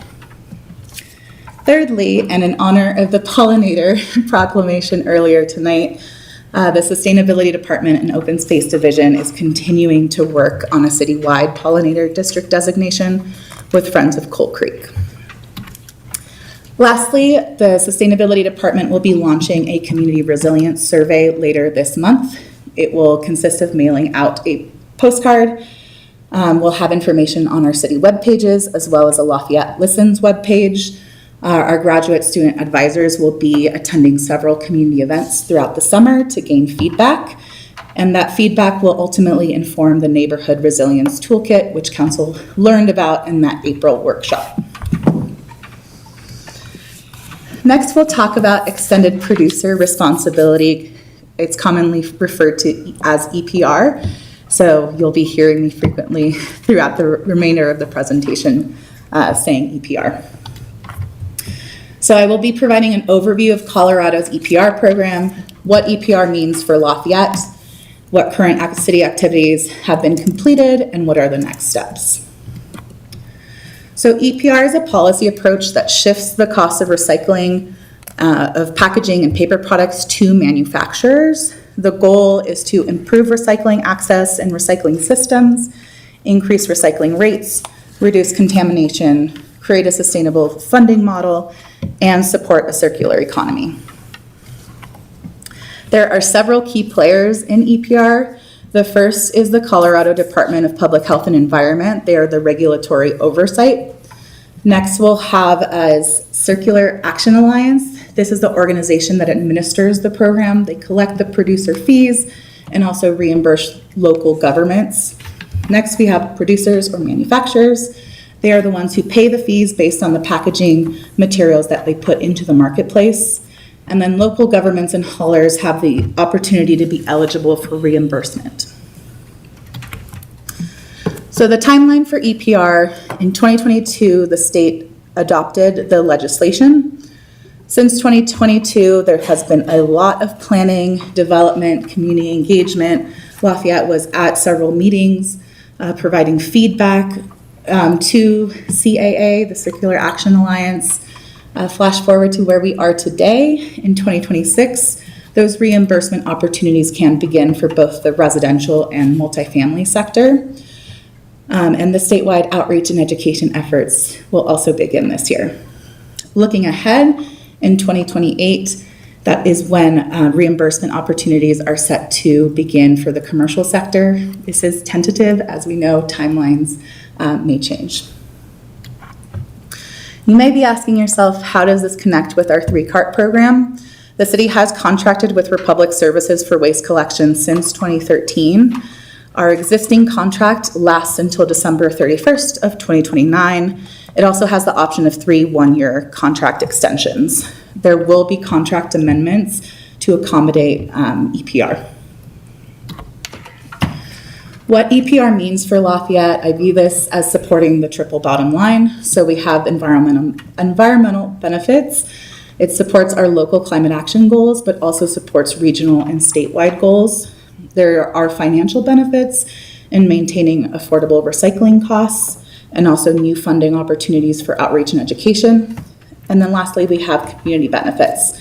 So we're enhancing recycling education and also improving trust within our community that recycling is actually getting recycled. Current city activities, we did submit 2 applications for reimbursement. The first is for collection services and the second is for outreach and education. Currently, we are evaluating opportunities for reimbursement. We're also coordinating with Circular Action Alliance and collaborating with Republic Services. Our legal team is also reviewing reimbursement agreements. There are several funding opportunities that cities are reviewing. For example, supplementing the solid waste administrative fee. Our fee here in Lafayette is currently underperforming, so there's an opportunity to augment that fee to cover existing expenses. Another opportunity is getting electric vehicles for the entire collection fleet for all streams. So that is garbage, recycling, and compost. That would be 7 trucks for Lafayette. There's also another opportunity to get EVs just for recycling and compost routes, which would be 5 trucks. Those cities that already have electric vehicles implemented are looking at getting another additional staffer to help maintain the program and enhance outreach and education. They're also looking at reimbursement to residents as well.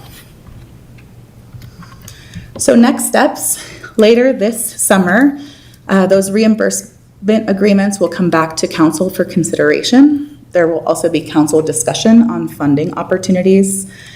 As I mentioned earlier, there will need to be some amendments to that Republic Services contract to accommodate for EPR. And then the city will also support statewide outreach campaign. I did see 2 billboards on main highways already. This is a picture of some of the TV ads that they're planning to run. And with that, I'd like to open it up for questions. Thank you so much, Councilor Jensen. So I'm aware of EPR, but I'm not aware of the specifics. So like what products are we talking about? How much money are we talking about? Are there, for example, I know there are certain products that are more easy to recycle and do something with and other products that aren't. Is there like a different scale for the producer depending on if it's something easily recyclable? There's a lot of details here that I don't know about and I would love to know about. And maybe I should just call you and not take up all of the council's time because I don't really understand how this works. Yeah, so we're the 3rd state to implement an EPR law. California and Oregon were the first states in the country to implement a similar program, but it's really referring to packaging and paper. So packaging can be plastic, it can be cardboard, but those are the manufacturers that would pay specific fees to the Circular Action Alliance that then would be distributed out to municipalities and haulers. Glass is not included? Metal is not included? It is. So all of packaging, think about every single piece of recycling. If you produce it as a manufacturer, technically you would need to pay a fee in order to support the end of life and the processing of that product. So when I go buy olive oil, I try to buy olive oil in glass because I know it's more recyclable than plastic. Is there something in this that would create a fee structure that would encourage a manufacturer to put their olive oil in glass? Or they're gonna keep doing, I mean, I think there's maybe 1 or 2 olive oils that come in glass, right? And everything else is plastic. So how does that get to the sort of initial production of the packaging and trying to encourage more recyclable options?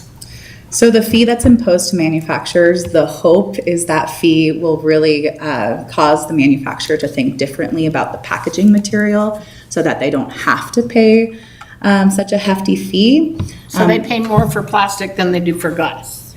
The fee is pretty standard across all manufacturers, but the hope of the fee is to cause manufacturers to think differently about how they're packaging their material.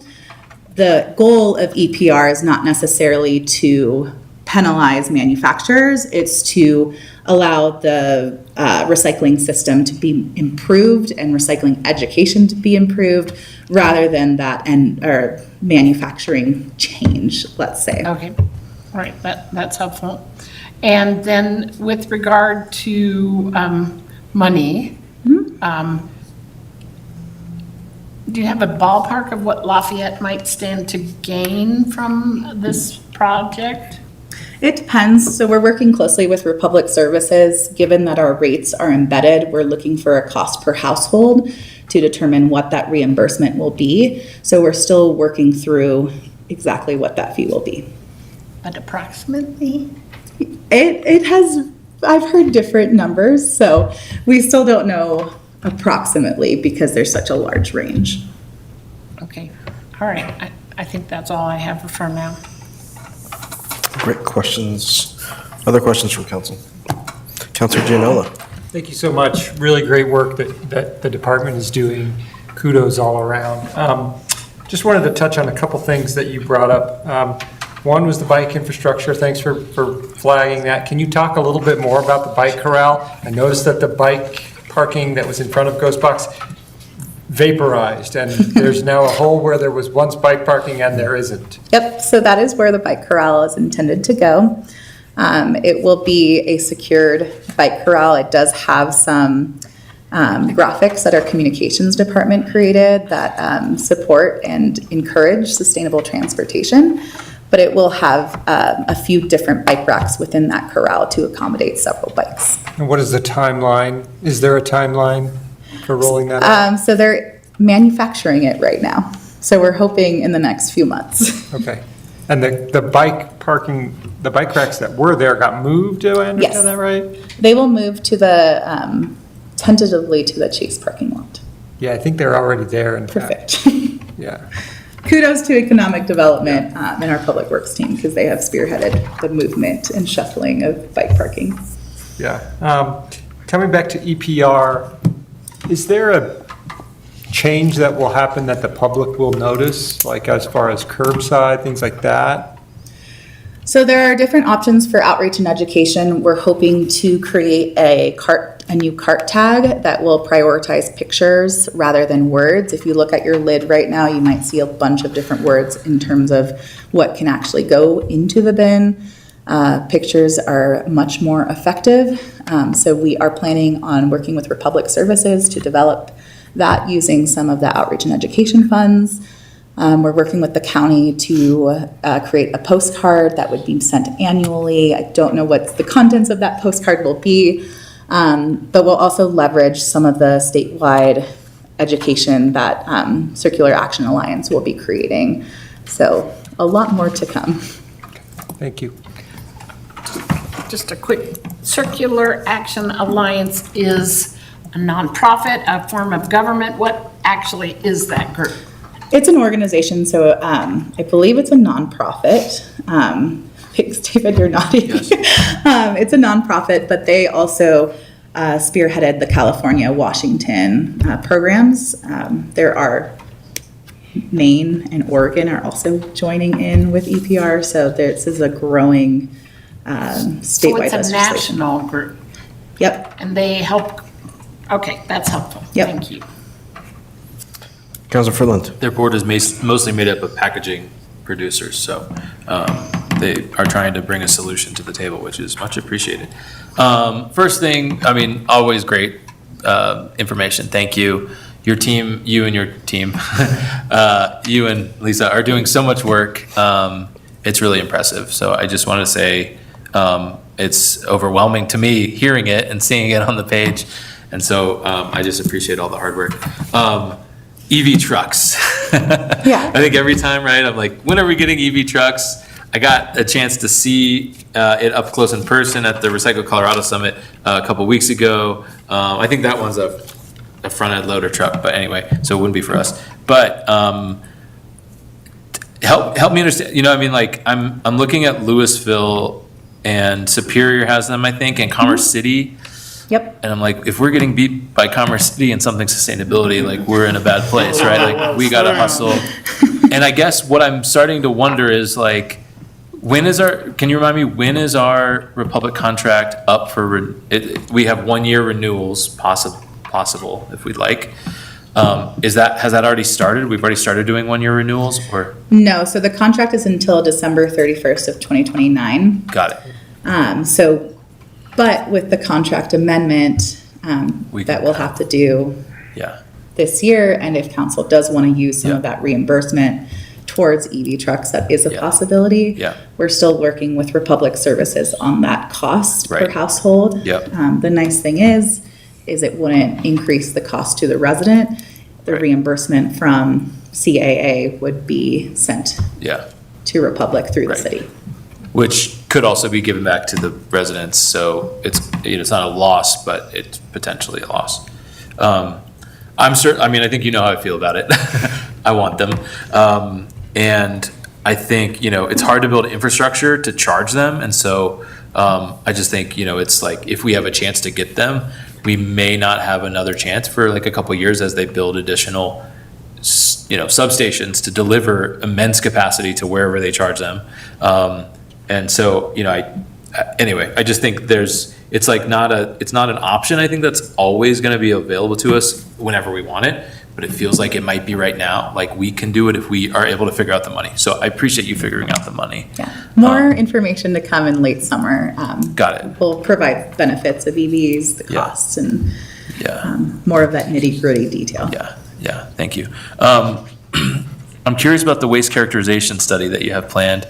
I was trying to think back and realized I did a waste characterization for the city of Lafayette when I was working at EcoCycle back in 2013, which was when we did the first year of the hauling contract, it sounds like, with the Republic. So that's probably why we did it. And anyway, so I'm excited that we're doing another one. I'm curious, like, what are we looking, do we have that scoped out yet? Is it just like we need to do it, it's on the list, we're gonna figure it out? Where are we at? So the county is doing a county-wide assessment, but Lafayette wanted to get more data and look through more waste from both the residential, commercial, and apartments to see what common contamination items there are, what trends there are, to target more of that education for our community. We just got results today, which is exciting. I haven't opened the document. Amazing. But the study is completed. Okay. So we'll be able to utilize that and strategically apply education to our community. That's great, because I think with EPR, we're gonna get education and outreach money too. And so having data that informs our education outreach is really valuable. Yeah. That's cool. I agree. Yeah, that's really cool. Okay. I have a couple of questions too that are more like higher level, and because and so I'm sort of looking at council a little bit here too, because I think maybe I was misunderstanding, but our next steps around our council priorities were, each of those topics that we sort of the buckets, we're gonna have a chance maybe to try to dive in. And I don't know if this is the right time to talk about sustainability, but that indeed was one of our buckets. So I don't necessarily want to, these are like kind of big questions. So like I wrote them down and I do want to talk about them, but I also don't want to derail us for that conversation because it's much different than an update from Lizzie, which was fantastic, and questions there. So I'm going to pause, and if we want to go down that rabbit hole, I'm ready. Great, thank you. Let's see if there's any other questions from council directly about the update. Councilor Bowling. Thank you, Mayor. Thank you so much. This presentation has been so much fun. Question/comment. So I know that the Community Resilience Survey is going to be launching in late June. I'm wondering if y'all plan to engage with the Lafayette Youth Advisory Board that Councilor Gallegos is the liaison to, or the Older Adults Advisory Board, which I have the privilege of doing, of liaising with. I've really been struck by how broad and deep their insights are on Lafayette and on different ways that folks engage. And so I learn things all the time from these respective groups. So just wondering if y'all have a plan to engage with them in the near term or in the midterm, or kind of bring later on the results of the survey to kind of right size that as you build the More Resilient Neighborhood toolkit. So that's my first question. Okay. So yes, we are planning on sharing the survey with all boards and commissions. We are strategically going to be visiting the Older Adult Center to have a table and have these conversations to gain valuable information to inform the toolkit. So we are working with graduate student advisors to do the boots on the ground tabling. So we are planning several opportunities within our city, but also with Sister Carmen, Josephine Commons, Meals on Wheels. So we have a list of key partners that we'll communicate with and table at opportunities. Outstanding. My second question flows from a service called Ridwell, which for anyone who isn't familiar is Mayor Pro Tem. It's a service that you pay a small amount of money for, and every couple of weeks they come to your house and pick up batteries, electrical wires, plastic film, multi-layer plastic, all kind of those different, difficult to recycle things. But while I enjoy Ridwell, to me it sort of seems like something for people who have some extra cash to burn, since you can just throw all this away. And so as you think about both the EPR piece and other things, I'm wondering your thoughts in terms of how to, in the near, mid, long term, broaden the availability of the kind of really cool events you talked about, where, hard to recycle items, to push that out to the community. I don't know if my question makes sense. I'm rambling. Does that make sense? From what I'm understanding, like, when is it the right time to pursue opportunities to make? Yeah, because we don't want only folks who have some extra cash to throw at Ridwell to be able to do it. And so I want to broaden the aperture of who's available to take it, who's able to take advantage of these opportunities, which you clearly are already leading on. So we have talked to Ridwell about some opportunities already. They have tabled at Earth Day every day in the past. They are growing immensely nationwide. So we are going to continue those conversations. But when we, as a sustainability department, create programs for the community, we really want to emphasize equity. And that is why programs like Growing Shade is really targeted at disproportionately impacted census blocks, or the HEPA filter provides more a higher score for those that do have smaller children or health impacts. So we are being very strategic in how we implement community programs. Thank you so much. Great We will presentation. continue to do that. I really appreciate it. Thank you, Mayor. Councilor Gianola? I just have one more question about outreach. And something that I think about a lot is, where does our recycled material go? What does it become? And I wonder if there's plans in the outreach that's going to be developed out of this to get that information out to the public. Because right now I feel like most people, and even I feel very savvy on this, and I have no idea where our recycled materials go, what they become, with the exception of glass, since we have Momentum just right down the block. But I think the public would really benefit from more transparent information, because everybody says, or a lot of people that I talk to say, oh, it all doesn't get recycled anyway. Why would I even bother sorting? And I said, well, in Boulder, we actually have, what I understand is, good purchasers of recycled content material to go and do something else with it. But where it goes after that, I have no idea. So I think this is something that I would love to have become part of that outreach. Because I think the public, if they knew more about it, they could be more engaged and really try to do better, right? If they knew where things go. EPR will really help with that, to build that trust within the community that recycling actually gets recycled. Our Boulder County Recycling Center does offer tours. So highly recommend anyone who's interested in learning where recycling goes can attend that tour and see the final product, and then where that final product gets baled and shipped to. We also have a What Goes Where guide, and if you search particular materials that are unique, such as glass, because it is a circular cycle here in Colorado where it's just recycled down the street, some of that information is also online. And Plastic Free July is coming up. We usually host a workshop with EcoCycle where they will go in depth about where your recycling goes and that it is truly recycled. Great. Any other questions from Council? Mayor Pro Tem? Thank you, Mayor. I'm going to derail this for a second because there's so much here. I was on the testimony for EPR, and it was an incredibly well supported addition to Colorado. And there's a couple of things I can tie together, specifically for Councilor Gianola. Green Guru is partnered with, we already mentioned Ridwell.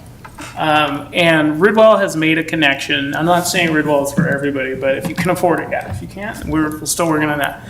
But they literally made a connection with Green Guru. So bicycle inner tubes are collected by Green Guru. They pass them over the Goose Creek path in Boulder to a local place that sews them into goods, and then they're sent back and sold through Green Guru. So if Ridwell collects these tubes, it literally goes into local people who have these small businesses to set those up. So I think more of those would really help us understand what's moving forward. And on the bicycle grid, our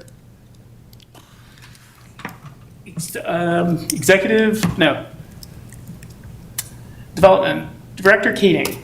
Yes, economic development. Thank you. I got no words left. Economic development director is amazing in the support, like there's no such thing as vaporizing. That's not a thing.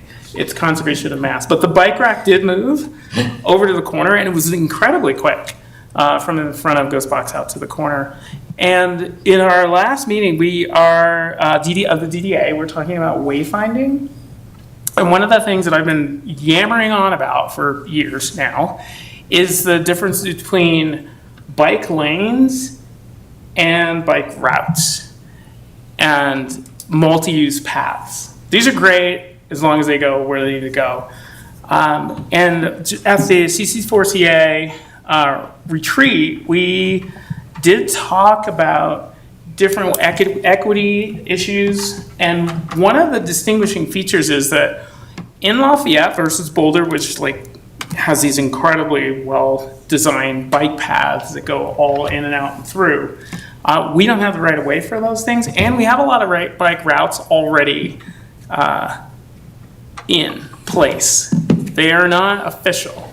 They're not on a map, but they are used. And to take advantage of those is an equity piece because they already exist. If we acknowledge that these bits and pieces are there, I think we can tie that into moving into more, having people on our alternative vehicles. If we recognize that there are ways that people can move without having to be on a 10-foot wide cement bike path. I think those are some things that I love that are moving forward because of staff taking into consideration what really does it look like to take these concepts and address and adapt them to Lafayette. There's a lot of things that need to be updated in the city, but we do not have to scrape off and redesign everything. There's a lot of pieces that work really well. Like our moving from the bike corral, and the EPR thing is amazing. And I'm just going to say that Commerce City, their commissioner is amazing, and they do incredible work over there. So we do have some catching up to do. I had a chat with her, and the disproportionately impacted communities are dealing. It's exceptional the amount of waste that they're dealing with. From, I'm not going to name the producer of all the air quality issues in Commerce City. You all smelled it. So what they're doing there is super important, and some of those VOCs and some of that ozone that's created by them comes to our city. Like we have 3 mobile manufactured, the proper way to describe them, places. We have 3 places where people are and we give out HEPA filters for, I'm thinking that if we provide those to the people who absolutely need them, not only is it going to remove those VOCs, neutralize the ozone, but even the particulates that are in the atmosphere. This is what resilience looks like, is you're building support for the communities where they are and what they do. And it reminds me of during COVID when we had, I think it was the ARPA funds, we got $10,000 into the hands of Sister Carmen to get to people. And they did, like that. So there's things we can do that I think we have been doing, and I'm really impressed with being able to do that as we move forward. One last thing I'm going to do in councilor comments, not right now, but there are some significant things that we are doing that has reached the statewide level. At Colorado Communities for Climate Action, there are 49 municipalities there, and Lafayette bubbles to the surface as one of the municipalities to look toward for ways to do groundbreaking activities that support not just sustainability, but resilience, which is this little hard to define creature that is becoming more and more apparent. And I just want to say thank you for all the work that the sustainability department is doing. And I think it's all coming together in bits and pieces, that we're doing a great job. Thank you. Okay, thank you. Any other questions or comments from council? With that, I won't let you go quite yet. I want to circle back to Councilor Fridland. I know there was something there, and maybe you said it was a little out of scope, or maybe a little too high level, or thinking about the future. Could you frame that for us again? Yeah, thank you, Mayor. I mean, you know, as I was kind of reviewing, right, I was thinking about like, you know, we have a waste diversion goal, I think, that we're still tracking towards, for example, right? And like, how are we doing on that? Do we need to revisit that and adjust it because of how, you know, I don't think we're meeting it. I don't know. Maybe we are. That, for example, our climate goals, right? Like, how are we doing in terms of greenhouse gas reduction? How are we doing? I know we do the report every year.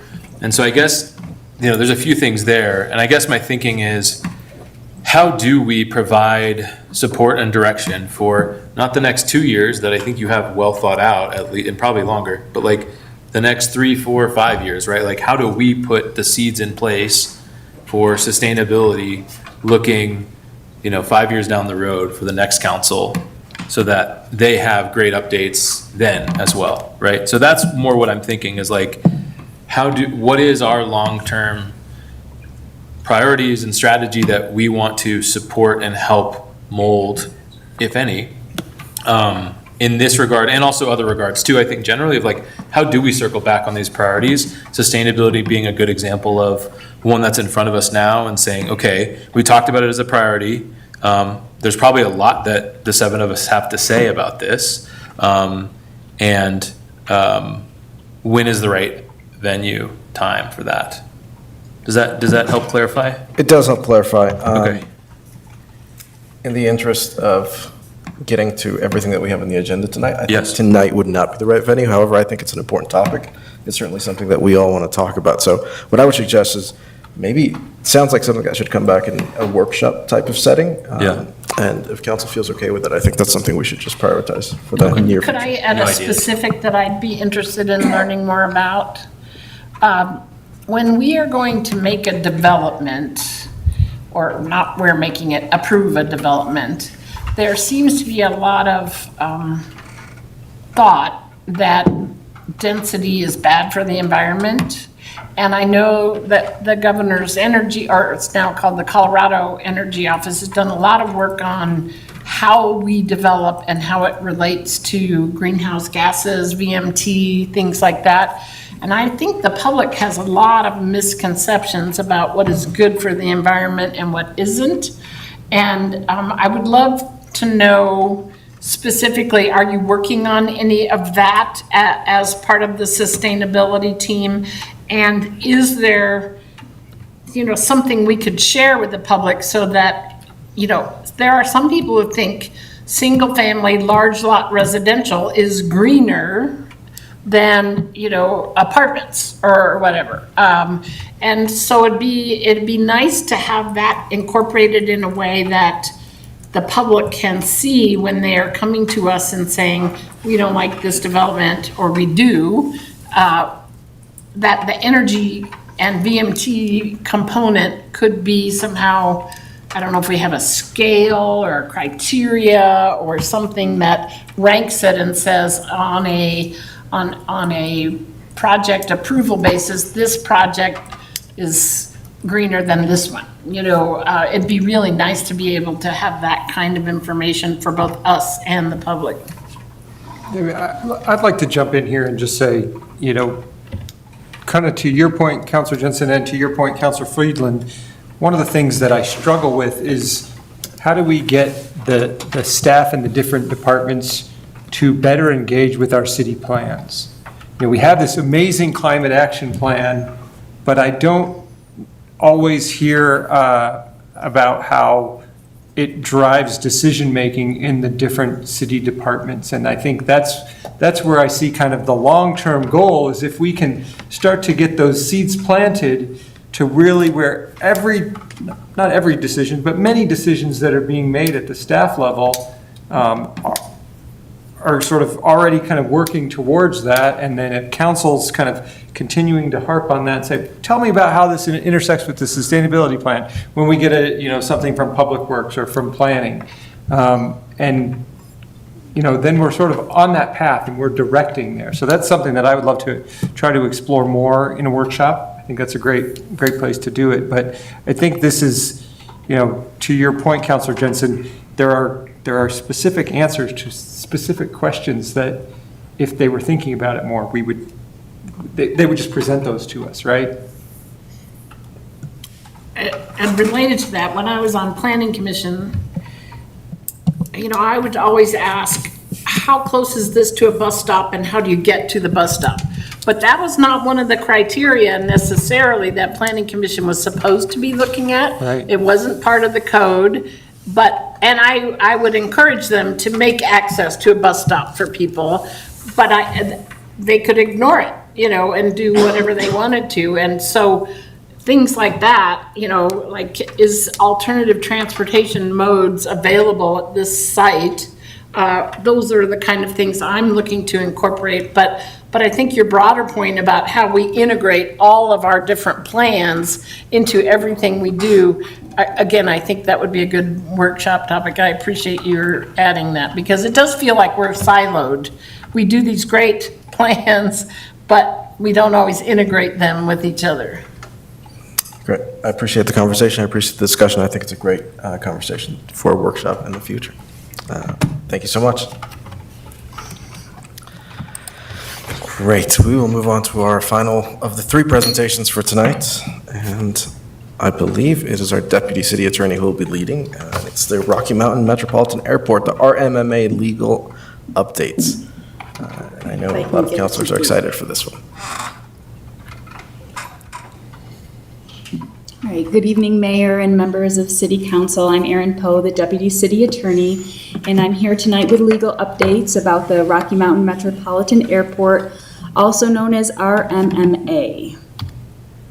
The objective tonight is to update City Council on airport legal matters. It is an informational item, no vote is required. For an agenda, we have 2 issues. The first is Lafayette's petition for court review of an FAA flight path change that was issued in a document titled Letter to Airmen. The second is a court case, the Town of Superior in Boulder County versus Jefferson County, which is the operator of the airport. Okay. And so the Letter to Airmen, this was issued November 10th, 2025 by the FAA. And it made changes to departure and arrival routes, including increasing traffic over the Highway 287 corridor. The city did try to address these changes in a collaborative manner. Mayor Tapia Vega sent a letter on behalf of the city in December 2025, notifying the FAA of the increased impact on Lafayette residents. The FAA responded that since the changes in flight path, there had been a decrease in potential safety incidents at the airport, and based on the priority of safety first, they declined to change the routes. So, the city hired special counsel Stephen Tabor, who specializes in aviation law, to ask for court review of the FAA process followed to change the flight paths.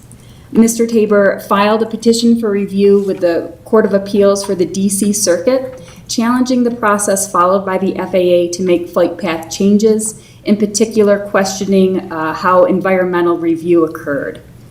Although Lafayette was interested in mediation, the case was not ultimately selected for mediation. One reason for this could be that the FAA declined to participate, which means the next step would be submitting briefs if the city continues forward with the petition. An executive session will be scheduled with Mr. Tabor about the cost and potential outcomes if litigation continues.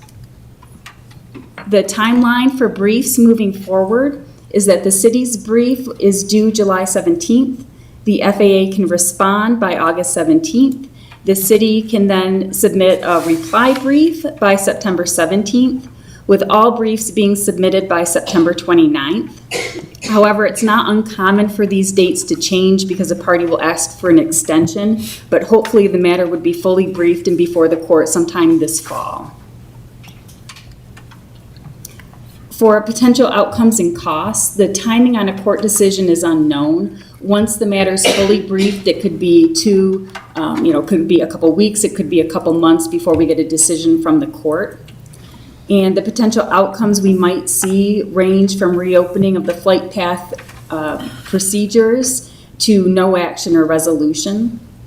And the estimated cost range from Mr. Tabor is between $120,000 and $170,000. All right, moving to the second matter. This is a litigation case. It's the Town of Superior in Boulder County versus Jefferson County. And as background, in March of 2024, the Town of Superior in Boulder County filed for injunctive relief regarding the touch-and-go aircraft operations at RMMA because of excessive noise and lead emissions leading to local nuisances. In March 2025, the trial court dismissed the case, saying the matter was preempted by federal law, leaving no room for local regulation of these nuisances. In May 2026, the dismissal about noise was upheld by the Colorado Court of Appeals. However, the lead issue has been remanded to the trial court for more proceedings to determine preemption on that issue. And where we are right now is that Superior and Boulder County have filed a petition for review by the Colorado Supreme Court. And Lafayette and Louisville are joining with Broomfield in a brief to support the grant of review by the State Supreme Court. This brief is due June 18th, and the hope is that these briefs will encourage the court to resolve what role state courts have to enjoin nuisances created by airports. This is also not a fast process. We are looking at 2 to 4 months for the court to decide whether or not to grant review. And if review is granted, it could be a year before the court issues an opinion. And that concludes the presentation, and I'm happy to answer questions. Questions from council? Councilor Jensen. So the Superior case doesn't really resolve our specific airport problem. It just answers the question of whether there's a role for state courts in dealing with nuisances caused by airports, right? So then if they decide there is a role, then there would be what? Well, what Superior and Boulder County asked for was the court to stop the touch-and-go operations or significantly limit it, to have some sort of control, to not have as much of a nuisance on noise and lead. So I guess the first hurdle there is whether or not the court believes that it has that power, since there are a lot of federal law in the aircraft arena. Is there a space for local nuisances to be policed, and can a court force the airport to do it? The airports acknowledge that it could on its own make some changes to touch and go operations, but the question now is, can the court force the airport to do that? Which would have some result on us. That would certainly not have as much aircraft over Lafayette if those touch and goes were decreased or eliminated. But if the decision they're making is, can the court force, not will the court force, those are two different questions, and one seems to me it would require some further litigation in the future. Than if the court should rule that, yes, they can, then the question is, what should they order and what court process and what level of court? Is it the Colorado Supreme Court, the Court of Appeals, the Court of Original Jurisdiction? Where does all this happen next if we get a ruling that there is a role for local courts in dealing with this nuisance? What I believe would happen is it would go back to the trial court to look at the merits of the injunctive relief that was being requested, and then the court would decide what, if any, injunction would be appropriate. So first they have to find that they have the authority to do it, and then the second part would be how do they exercise that authority. Okay, so we will know relatively quickly if there is authority, what, a year-ish? Well, I guess it depends on what you consider quickly. Yes, it could be up to a year, maybe more. And the court has to, the Colorado State Supreme Court has to agree to hear the case. They could just say no, and then we're left where we are. Okay. And Superior is asking for money from us No. to do this, so they're paying for all this, and we're just, Correct. and we don't have to do anything to make that happen. That's correct. But on the case of the other Petition. case, we are paying for it, Correct. and our ask is precisely, You know, I think how I would describe it, and Stephen Tabor could probably do it much more eloquently, is that we're calling them out on the process that they used. So in his opinion, it looks like they jumped to the solution that they wanted and then used process to explain why it works, instead of going through a robust environmental and other processes to see what are the impacts and then making a decision. So one possibility could be that the court says, yes, they missed some hoops, and FAA, you have to go back and go through all those hoops, but at the end of those hoops, they could end up where they are right now. and as I'm thinking about the dollar signs here, and the money we might need to make people whole at the cemetery, and the likelihood of winning on this, I guess we need to have an executive session to talk about that as to whether or not the dollars we're spending have a great opportunity of success at this point. Correct, and at the executive session, you would hear from Mr. Tabor and get more information from him, and then ultimately come back into a public space to have that discussion and make that decision. But he'll be able to give much more detail than what I. Councilor Beaulieu. Thank you, Mayor. Thank you so much for this presentation. Obviously, this is a very thorny issue. I really take Councilor Jensen's points on the budget challenge. I guess from my perspective, given the interest in our community on this specific issue set and challenge, which Mayor Pro Tem went to Washington specifically to have a number of meetings on, I guess for me, it would have to be the cons would really have to outweigh the pros, considering the interest in our community on this issue. That's point one. And then point two, I guess I'm kind of struggling to understand where this ends and whether this is simply a matter of, do we wait a couple years until potentially a new federal administration that just says, okay, nah, because the FAA doesn't seem to be playing ball with us.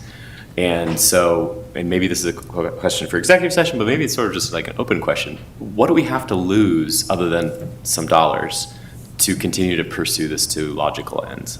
That's a great question, and I don't know that I'm the best one to answer it, but since I'm standing here, I'll try. I don't know that that really could end up any worse than where we're at now, except financially. You pay the money, end up where you are.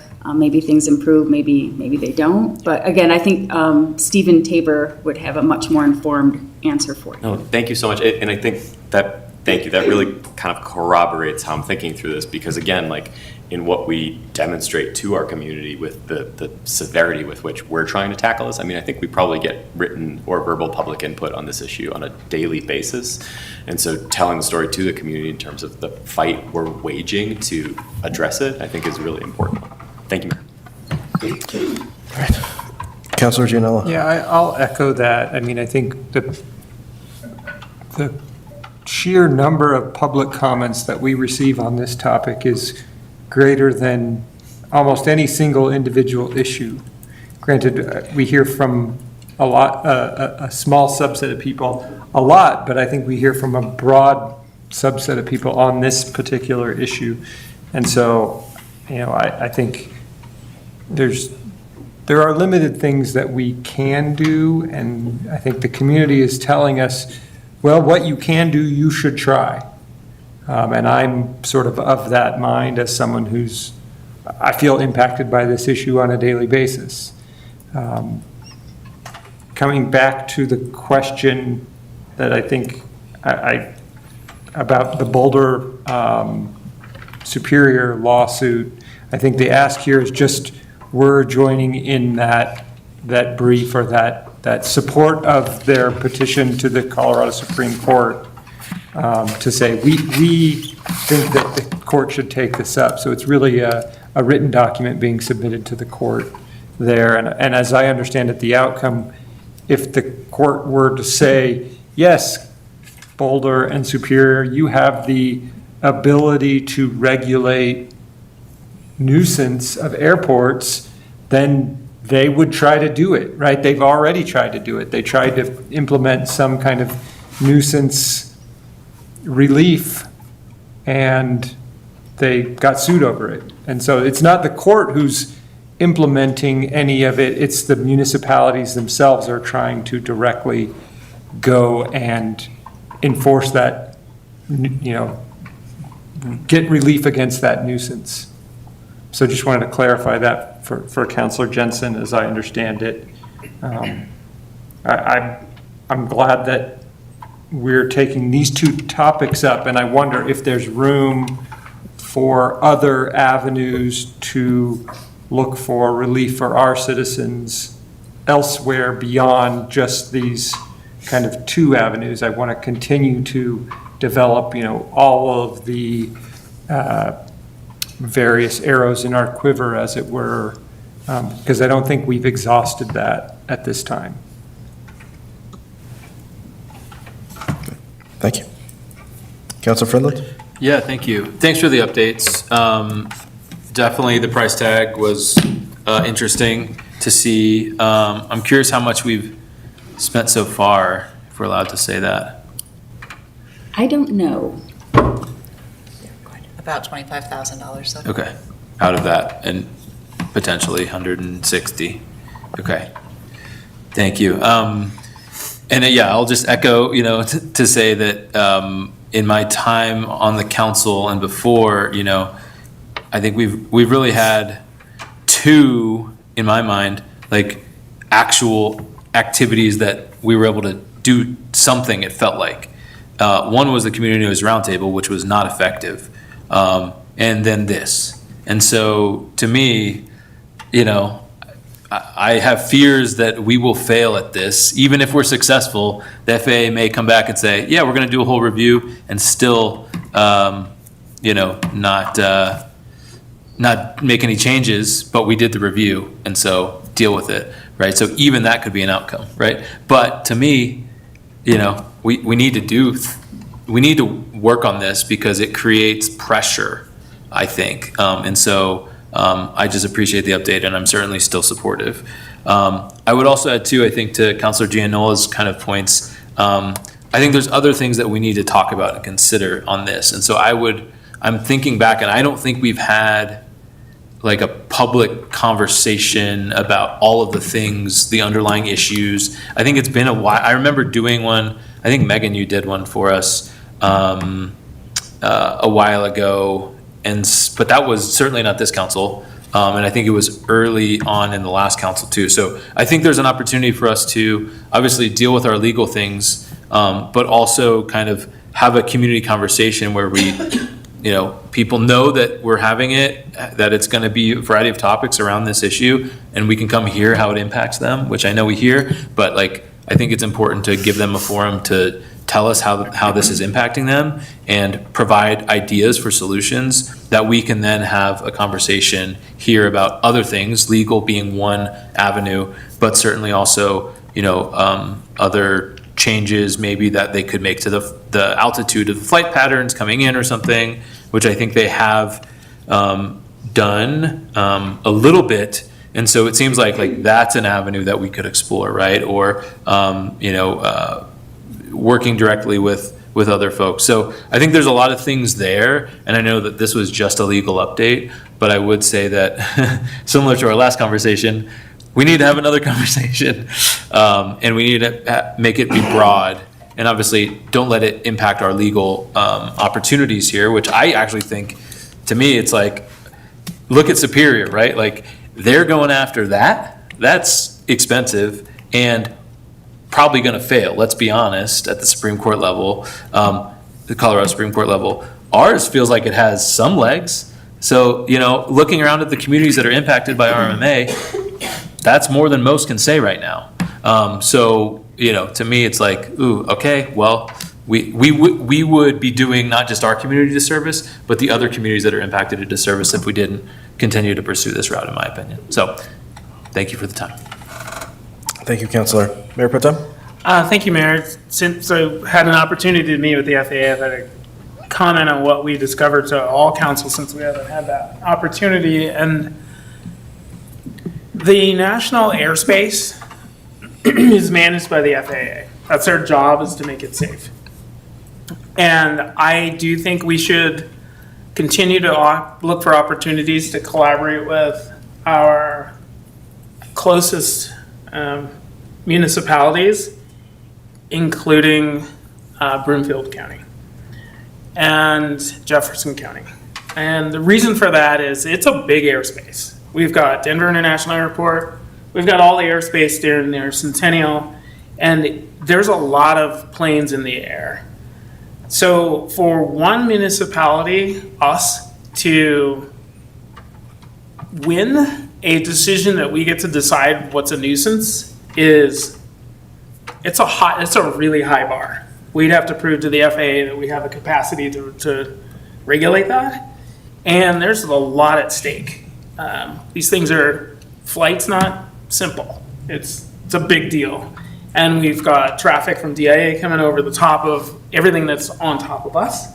And I do think our case has legs and potential. And I can tell you that if you think we have issues, Superior, their number one issue is the airport. The mayor says that's what he deals with mostly. And there's a good reason. If you look at the traffic that comes out of there, it comes off the airport, dropping lead and making noise with old planes.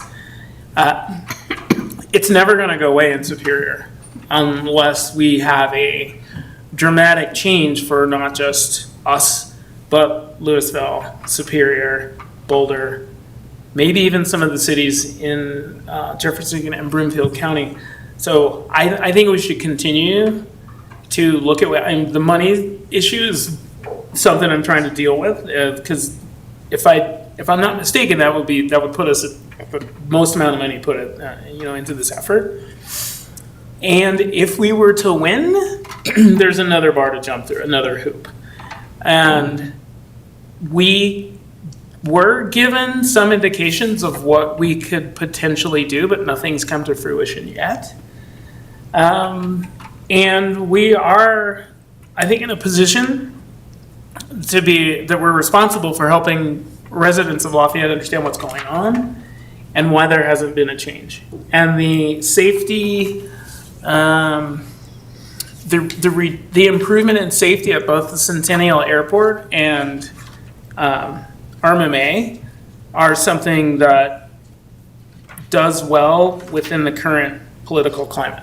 Like, there's improvements in safety. And unfortunately, that means running all that noise over us in a low way. And they've even lowered the ceiling that planes have to stay out of to make space for DIA's aircraft coming through. So they're all getting sandwiched into this one location. And add on top of that, Erie is now doing helicopter tours. So throw a helicopter in there. And they have different restrictions on how low they can go. So it's a lot that's moving around in our airspace.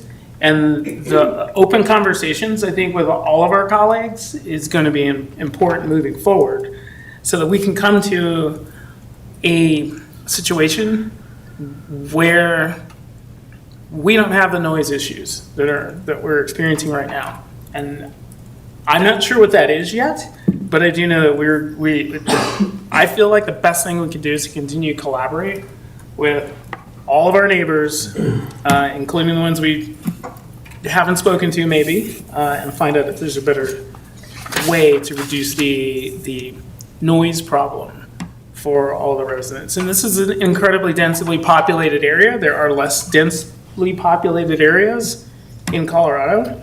I'll just leave it at that. There are other places that don't have this much air traffic and this many people living on the ground. It really makes me nervous that there's so many aircraft flying over such densely populated areas and continues to grow. So I guess I'll leave it at that for now. Councilor Gianella?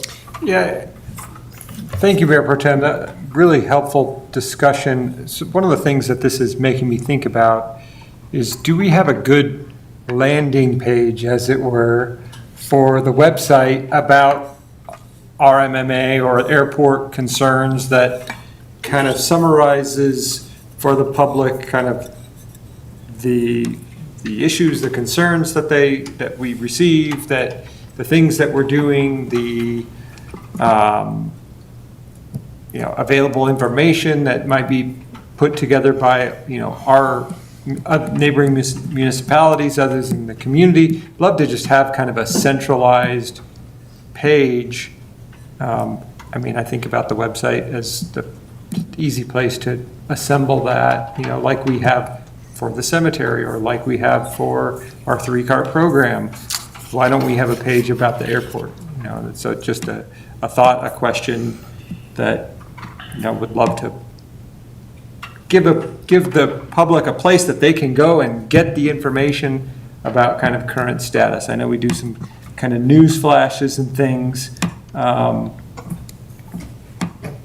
I don't know that it has as much information as maybe we could try to share with the community.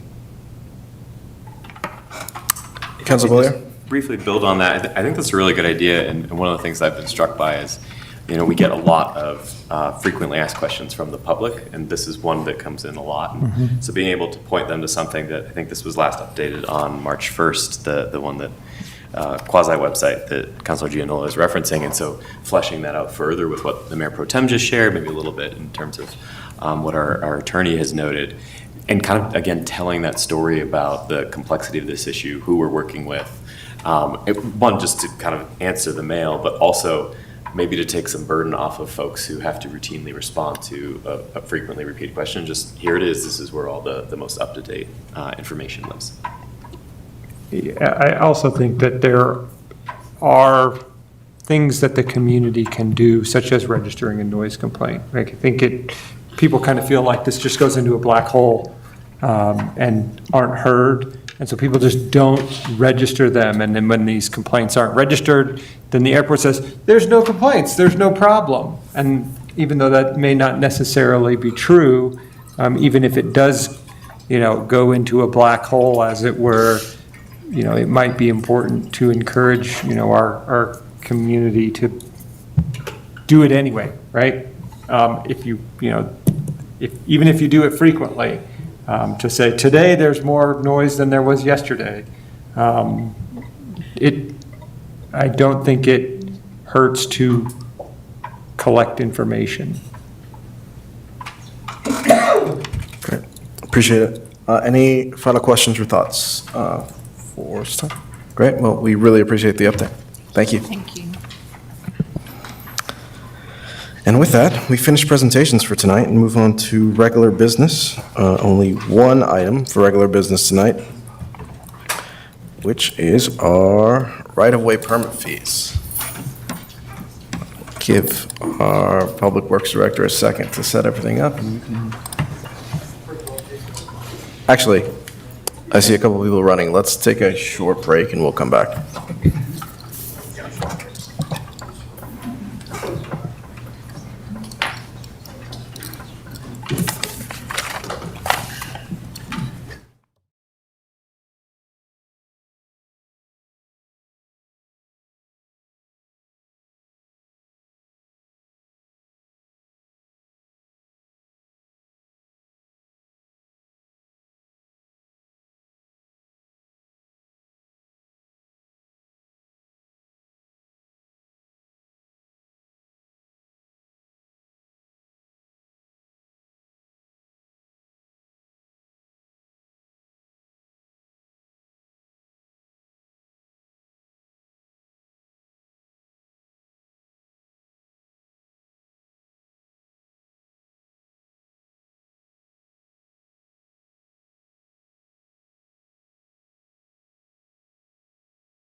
Once it gets to 3 days.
Too much.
Permit fees for work in public rights of way.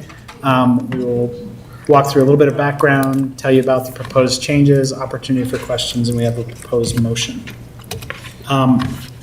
So as is the case with most, if not all cities, the city permits and inspects work in public rights of ways and public easements. That's important to protect public health, safety, and welfare, to make sure there isn't damage to public and private property and infrastructure, and in the case of new development where public infrastructure is being constructed by private developers, to make sure that that infrastructure meets the city standards. So, little bit of history. Until COVID and the cyber attack, we had basically a paper-based permit system that got upgraded to email during COVID. And several years ago, our IT department was able to create kind of an interim system using our GIS tool. So because of that, we've kept the fee structure fairly simple over time. And just use a nominal flat fee and haven't attempted to change that. That approach doesn't consider the scope or duration of work, so somebody who's doing a simple item at their house is paying the same fee as someone who might be doing a multi-year project that requires hundreds or thousands of inspections. It doesn't really equitably distribute cost across those permittees. It doesn't recover the city's cost to do it, and it's actually not consistent with neighboring communities. We looked around and everybody has shifted away from that approach over time. So it is important and actually legally required that when we set fees that they're based on the proportionate impact. So we did a comprehensive analysis of that. We looked at what resources go toward providing this service. We narrowed down a subset of that, and so basically we came up with hourly rates for the key staff plus non-personnel expenses, so truck and computer, and that we didn't fully load them with overhead, but basically came up with what's our cost to provide the essence of the service. We then looked at what are the tasks that are associated with that service, how long do they take, and translated that into fees per unit of work or unit of time. We tested that on some sample projects just to make sure it seemed reasonable relative to the likely cost of a project. We then looked at some peer cities to make sure that we weren't out of the norm with our neighbors in the region. And finally, we turned that into the fee schedule and ordinance that we are presenting. So basically, what this will look like, and it's tied to, we're implementing the new GovBuilt permitting software this summer. So that's an opportunity we're already going to have change management with contractors to help them understand the new system. And so by tying it to that, the additional information we'll need from them will coincide with the unveiling of that new permitting system. And that'll also give us an ability to track. So under what's proposed, we'll continue to have a base fee of $82, and that will cover some really small projects, but then things on top of that are tied to the scope and duration of the work. And so I have some examples here, but so for example, we would charge 55 cents per linear foot of water pipe, and that's based on our estimate of if someone's putting in 100 feet of water pipe, how many inspections are we like to need, how many hours is that, what's our cost per hour to do that, and so let's extrapolate it out. Whereas things like traffic control, where if somebody has a street closed for a year, we probably are checking on that at least once a day, sometimes more, to make sure it's safe, to make sure that things are in place. And so those are things we would charge by the week versus by the unit. So if council is supportive of approving this on first reading tonight, we would do a second reading on July 7th. And if it was approved, it goes into effect 10 days later on July 17th. We would integrate it into the GovBuilt permit software, and then we review and update it annually through the budget process. So as we have this system in place, we'll be able to track data on whether what we're charging is recovering our costs, whether some things are taking longer or less time than we anticipated, and we'll be able to adjust that over time as our costs change and as we get more information. So that is the substance of the request, and I'm happy to answer any questions, and I have proposed motion language. Thank you. Questions from council? Councilor Gianella? Thank you, Mayor. Thank you. Can you help me understand who's paying these fees? So generally it's the contractor. So to do work in the right of way, you need to be a licensed contractor. A licensed contractor needs to pull the permit. So, but that's then going to be passed along to their customer. But again, the way it's structured, it's proportional. So if you're paying someone to have a backhoe and a truck out for 10 hours and we're charging you to inspect it for 15 minutes, it's relative to the cost of what you're paying the contractor. It's deliberately set up to hopefully not be a significant impact on overall costs. Who is a typical user that's going to have that work being done? It runs the gamut. So sometimes it's somebody whose sewer service breaks and it happens to break under the road and they need to hire someone to come out and dig that up and repair it. We get, fiber optic companies that come in and want to tear up the city for a couple of years, and we have to keep an eye on them on a daily basis. We have major subdivisions come in where a developer is, building new streets and sewer and water that we need to inspect because the community's going to own it and maintain it in perpetuity. So it's kind of a full range of things. It's kind of anyone and everyone, but I think these are great examples just to help me get a little better context for where are these fees, who's paying the fees ultimately, even if it's the contractor who's responsible. Ultimately it's the customer and it's going to the overall customer, cost exactly. of the project. Okay, thank you so much. Great, other questions? Just have a quick. Councilor Jensen? Thank you. And thank you for the presentation. Do we back up this new system, given that we were hacked once before? Will this be living somewhere on a server that if somebody hacked the whole city system, how do we? We have made significant changes since 2000. I don't know the specifics of this, but at this point, a lot of our software is actually hosted now. It's web-based and it's, and the vendor has it mirrored in multiple places. And then the city also has fundamentally changed the way we keep and back up data. So the IT director could give you the excruciating details on it, but we are in a very different position than we were in 2000. Excuse me, it's still chewing, I apologize. We discovered that we hadn't really been updating our water fees to keep pace with what we needed. And now we're seeing that these construction fees have not been updated. Are there, maybe you don't know about everything, but are other fees that haven't been updated in a while that we should be looking at? Yes. And so we are systematically working through this. So another example that will likely be back within the near future is we don't charge for the time and money we spend on engineering consultants or engineering staff to review development proposals. There's some nominal fees associated with that. Those in most places tend to have a slightly different cost recovery model because you sort of have a spectrum of public good to private good, and oftentimes those processes are somewhere in the middle because they include public input and engagement, and to some degree the time spent varies on the public process, and sometimes it's appropriate for the public to pay a different proportion of that. But lots of things in the queue we've just been trying to work through systematically, and this is kind of opportunistic with the new software coming out. It gives us an ability to do that. As we move toward updating our utility billing software, we'll likely make some changes there as well. The budget implications of this would be revenue positive, I'm assuming, and do you have any sense of how much revenue positive it would be?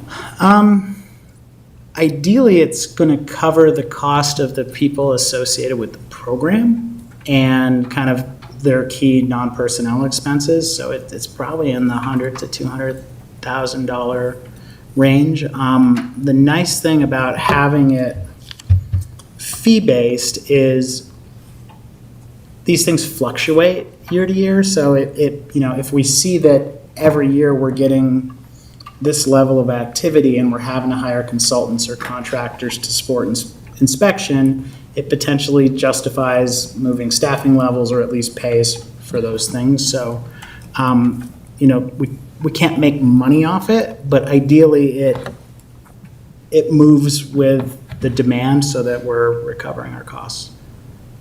Thank you. Thank you. Do you mind putting the language on the screen? Unless there are any questions, we have a motion on screen. I move to approve on first reading ordinance number 13, series 2026, amending chapter 4 fees of the Code of Ordinances ordinances, changing certain fees related to sidewalk and street improvements, and setting forth related details. Second. We have a motion, we have a second. Any discussion on this matter? Hearing none. All those in favor say aye. Aye. Anyone opposed say no. None opposed, that passes unanimously. Thank you. Great, that concludes our one regular business item tonight. We'll move on to council appointments.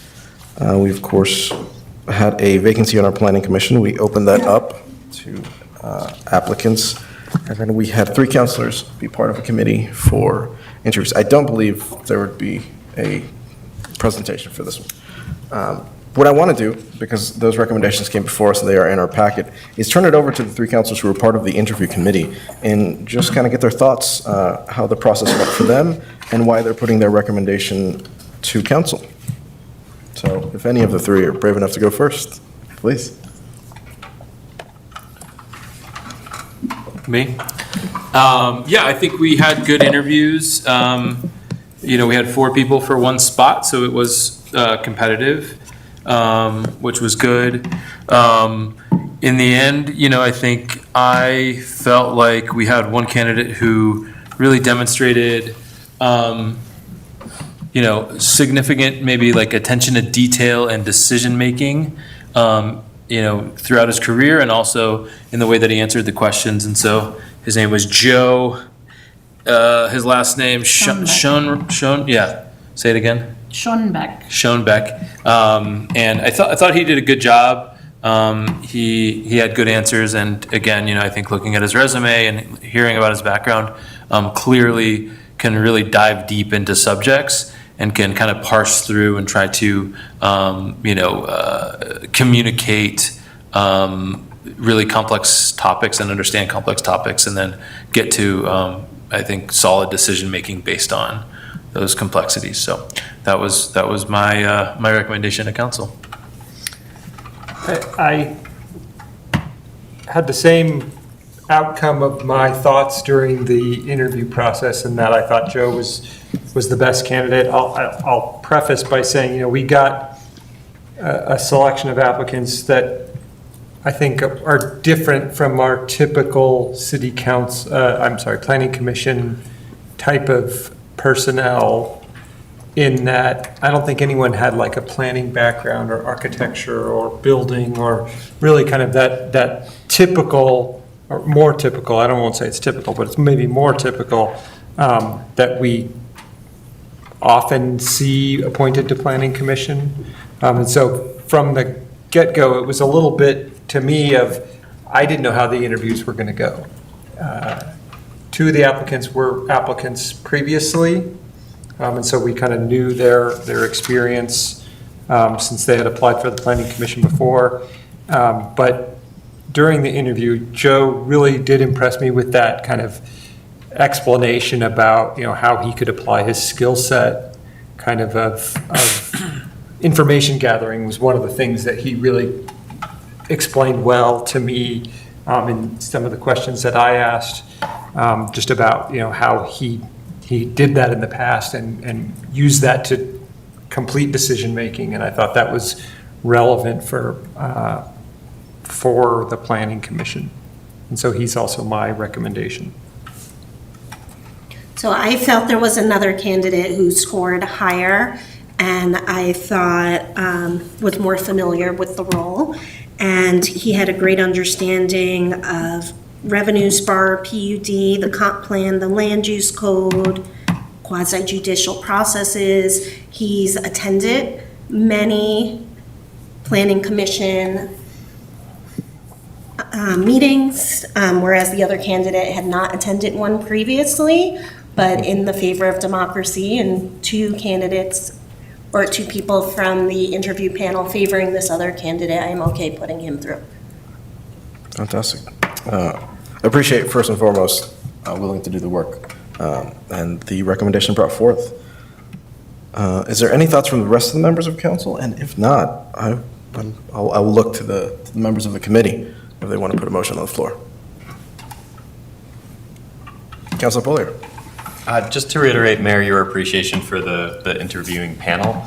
I know there's a lot going on, particularly in the summer, and so carving out that time by the three panelists, I'm very appreciative for, and really just to echo the remarks on the strength of the four applicants. I, for one, really hope that they continue, the three folks other than Mr. Schoenbeck, continue to stay involved in our community, and hope to see them on another board or commission. Thank you, Mayor. Absolutely. Mayor Pro Tem, any thoughts? Fantastic. I know, thank you, well, I will say thank you for everyone who applied and the committee who did the interviews is just one more thing in the schedule minute. And I'm really happy that we had 4 candidates, because that's 4 more people who are going to be close to the processes that go on and have an understanding of what happens. And I wasn't in the interview, so I take our subcommittee's recommendation. Fantastic. Committee. That's the same thing, thank you. Yeah. Thank you for doing the work. Time for a motion? Time for a motion. I move to appoint Joe Schoenbeck to the Planning Commission for a term commencing immediately and ending November 30th, 2027. Second. We have a motion, we have a second. Any discussion on this matter? Seeing none, all those in favor say aye. Aye. Anyone opposed say no. None opposed. Passes unanimously. Fantastic. Moving on to staff reports, and we'll begin tonight with our city attorney's report. Thank you, Mayor. No report tonight, but I did want to thank Deputy City Attorney Erin Poe for her presentation on the airport update tonight.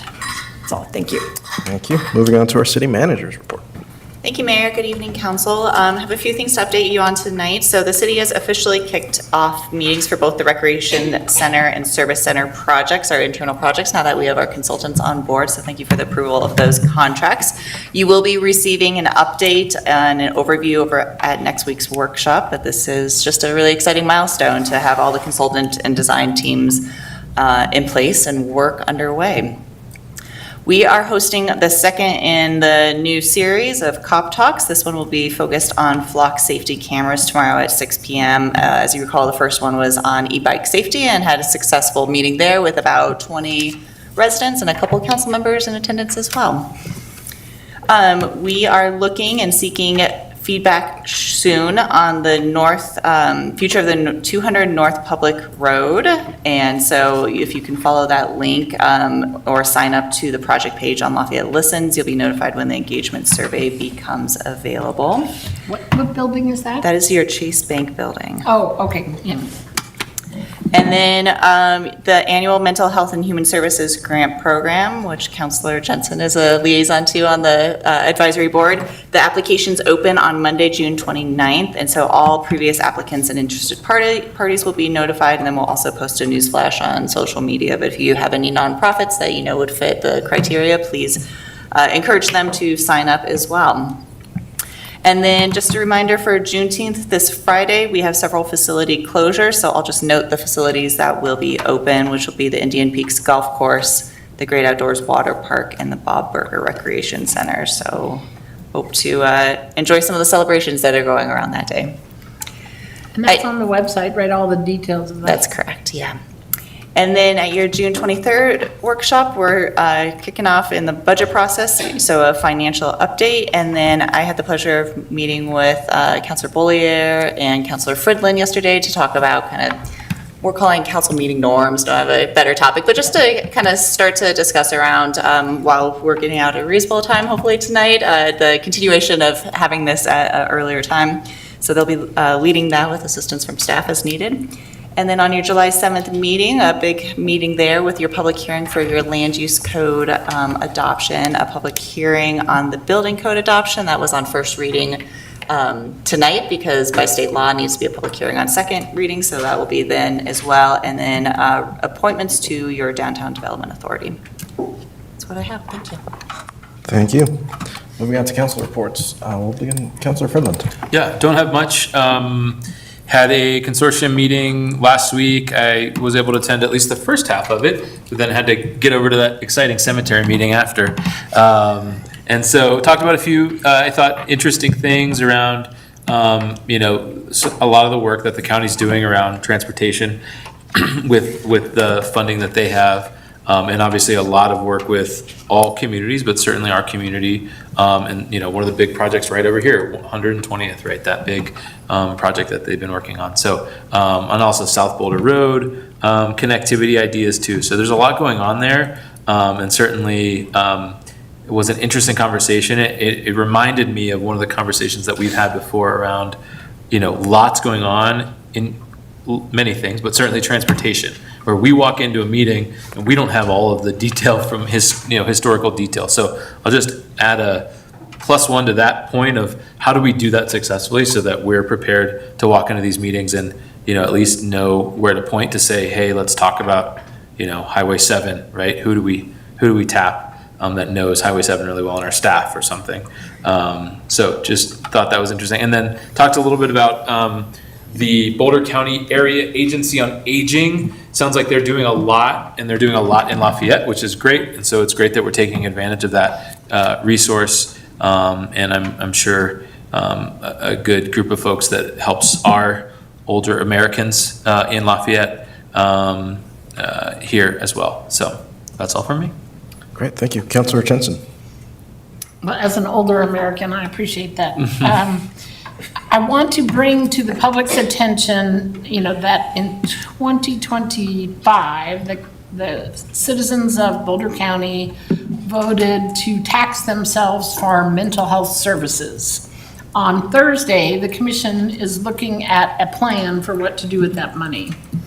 And it will include about $5 million in RFP options where community-based organizations can say, we have a solution to a problem and here's what we'd like you to fund. And there's some parameters around that, but it sort of fits similar to some of the mental health and human services things we're already doing on a smaller scale, but with a lot more money. It's actually a total of $14 million, but $5 million will be just for this RFP process. So to all the thousands of community groups who are listening right now, know that there's this pot of money and that it'll be available for us, I think probably in September or October, by the time they release the funds. Then at Art Night Out, a gentleman came to the booth who says he had complained several times about a particular traffic issue, and nobody has ever gotten back to him. And it made me realize that I don't really know what to say to people who have a particular traffic issue about, is there a form online that they should fill out? Or so I could use some information about how to respond to people who have that kind of a specific issue, because I didn't know what to say to them.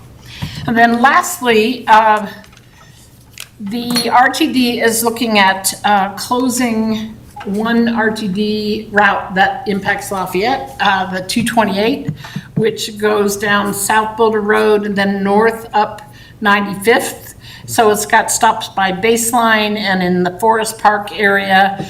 I would like to suggest that we write a letter to RTD, because it could be they can reconfigure some existing routes for the part that goes through Lafayette, or they could do something. But I know from my friends who take transit, this is going to be a real, like it intersects with the jump for people who are going down Arapahoe, and it creates options for people that they will not have, where they will not be able to access the jump anymore because these other lines don't get there.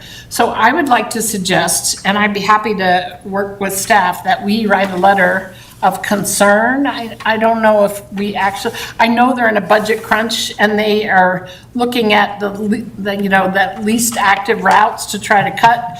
It is the only route that services Superior. So not that that's our problem, but Superior, we probably have people here who work in Superior who are currently taking the bus, who will not have the ability to get there anymore. It goes through Louisville and then over to Superior and then in northern Lafayette. So I would like to ask if it's possible that we write a letter to RTD in support of keeping that service, I don't think we can speak for the Superior community about their part of it, but I think we could speak about our part of it and ask that that service be maintained. And I don't know if there's a mechanism or path to, how do we approach that? I'd love to just get a consensus from staff. The second part is, I think I'd love for you to work with staff on this. Maybe bring this back. Do you know what the timeline is for this? September will be completely gone. But do you know what the timeline is for us to potentially Oh, bring a letter forward? I do not know that. I pulled it up while I was sitting here, and let me just see. I have the route information, but let's see, Counselor Jensen, while you look that up, do you mind if I provide a little context? Because staff is aware of this as well, and we're working with Community Solutions and sent a letter to them about the impacts on Lafayette as well. So not necessarily as impactful as coming from council per se, but we have been also engaged in this issue and advocating for the continuation of this route. So happy to also write one that has your signatures at the bottom. Yeah. Yeah. Is there anyone from council who would oppose this? Doesn't look like it. So if staff can go ahead and work with Councilor Jensen on this, that would be fantastic. That's all I have. Amazing. Thank you. Councilor Gianola. Thank you, Mayor. Like Councilor Jensen's discussion on the mental health tax, I'll share that, several years ago, Boulder County residents voted themselves to extend the sustainability tax. And one of the things that the sustainability tax is funding this year, like last year, is the Climate Equity Fund. And so that grant award goes to community-based organizations who are trying to, achieve some sort of climate justice. This opens up on July 1st. There'll be up to $2 million in grants that are available. It really is a successful grant program. Last year, I believe Sister Carmen was one of the applicants who got a pretty large award, I think $150,000, to partner with a local farm to get local food for their community. I think the Boulder Ridge Mobile Home Park also got some funds. I can't remember what for, but those are the kinds of groups that in the past have applied. I think I tried to get the word out last year, a little bit late. This came to me today, so timing is good to try to, encourage groups out there who want to learn more. It's the Boulder County 2026 Climate Equity Fund that launches on July 1st, and they are holding a informational webinar on July 1st at 4 p.m., so you can register with the Boulder County's website.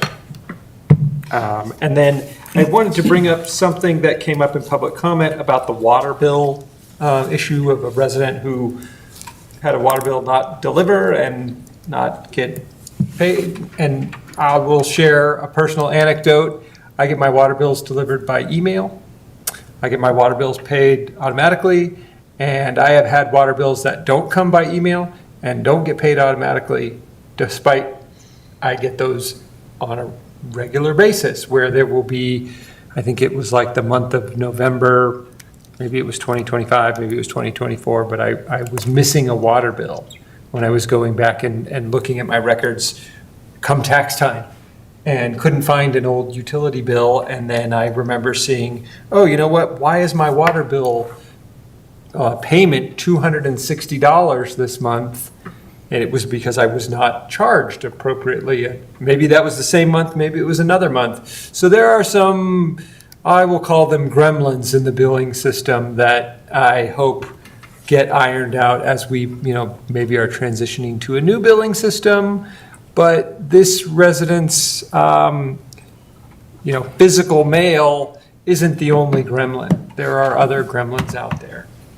So I hope that staff, I know that the city manager sent us an email on this, but I hope that this gets resolved in a way that is not penalizing to residents who don't get their bills delivered or are charged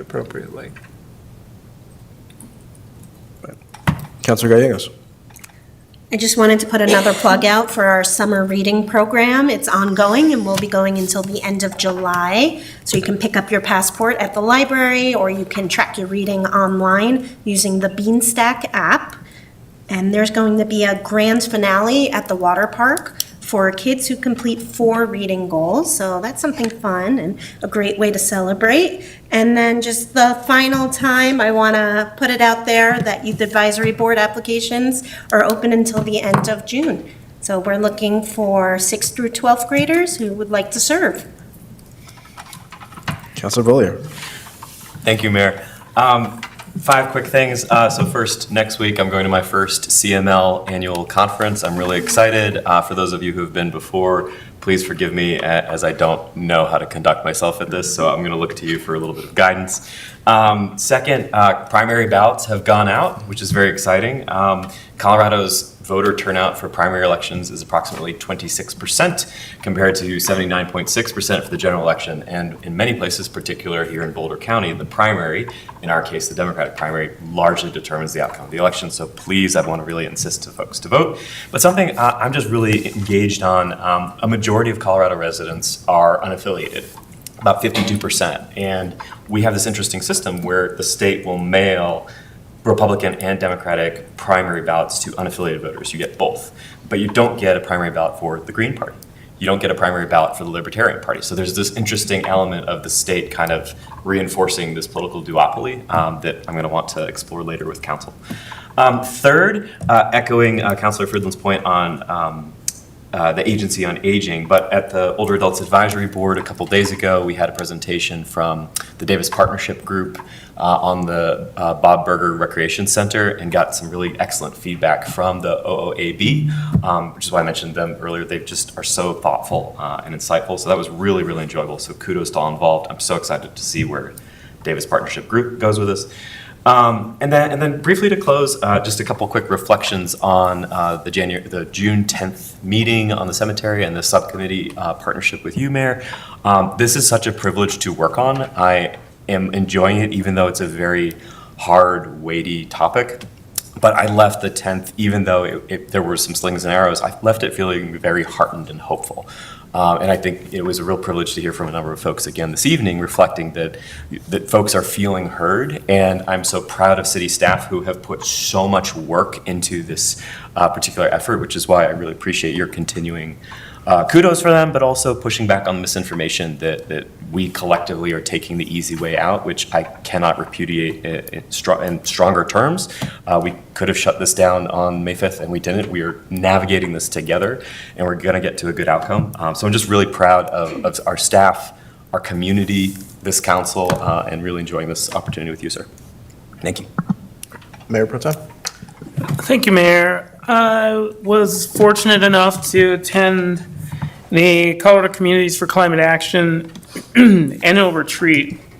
And for my colleagues who are not familiar with Colorado Communities for Climate Action, it is a model consortium for moving forward legislation at the state. And the reason for that is if you go to their webpage, you will see that this is an organization that has membership that is very much representative of the state of Colorado. And I'm just going to read the names of the groups that are involved, because this is both elected officials and city staff on the small scale and the larger scale. And these are the members of CC4CA: Adams County, Aspen, Avon, Basalt, Boulder County, Breckenridge, Broomfield, Carbondale, Clear Creek County, Crested Butte, Dillon, Durango, Eagle County, Edgewater, Erie, Fort Collins, Frisco, Gilpin County, Glenwood Springs, Golden, Lafayette, Lake County, Larimer County, Longmont, Louisville, Lyons, Mountain Village, Nederland, North Glen, Uray County, Pitkin County, Ridgeway, Routt County, Salida, San Miguel County, Snowmass Village, Summit County, Superior, Telluride, Vale, and Wheat Ridge. And CC4CA has an annual retreat and spends a great deal of time taking their potential seriously and reviews their policy statement every 2 years. I did share what was happening with two of the counselors here, and you don't know I was sharing it too, but Counselor Junel and Counselor Friedland, just to get some feedback on some of the policy changes. And I will send the link to everyone for what the resulting policy statements are. And we used to have, CC4CA used to have 30 policy statement items, and a policy committee ferreted them down to 16. And of those resulting 16, they are, and I'm not going to read the whole policy, but climate mitigation, climate resilience, collective impact and local authority, community-centered, incentives and investments, just transitions, maintain and strengthen existing protections, successful climate policy development and implementation, building decarbonization, carbon-free, affordable, and reliable electricity, circular economy, emerging technologies, fossil fuels and other industries, land use, transportation, and working lands. One of the modifications that was pointed out is that we did not, under collective impact on local authority, which is advance high levels of collaboration amongst public, private, and academic institutions at all levels to meet climate goals while prioritizing locally driven and design programs and processes. Someone pointed out that we did not recognize tribal governments or tribes.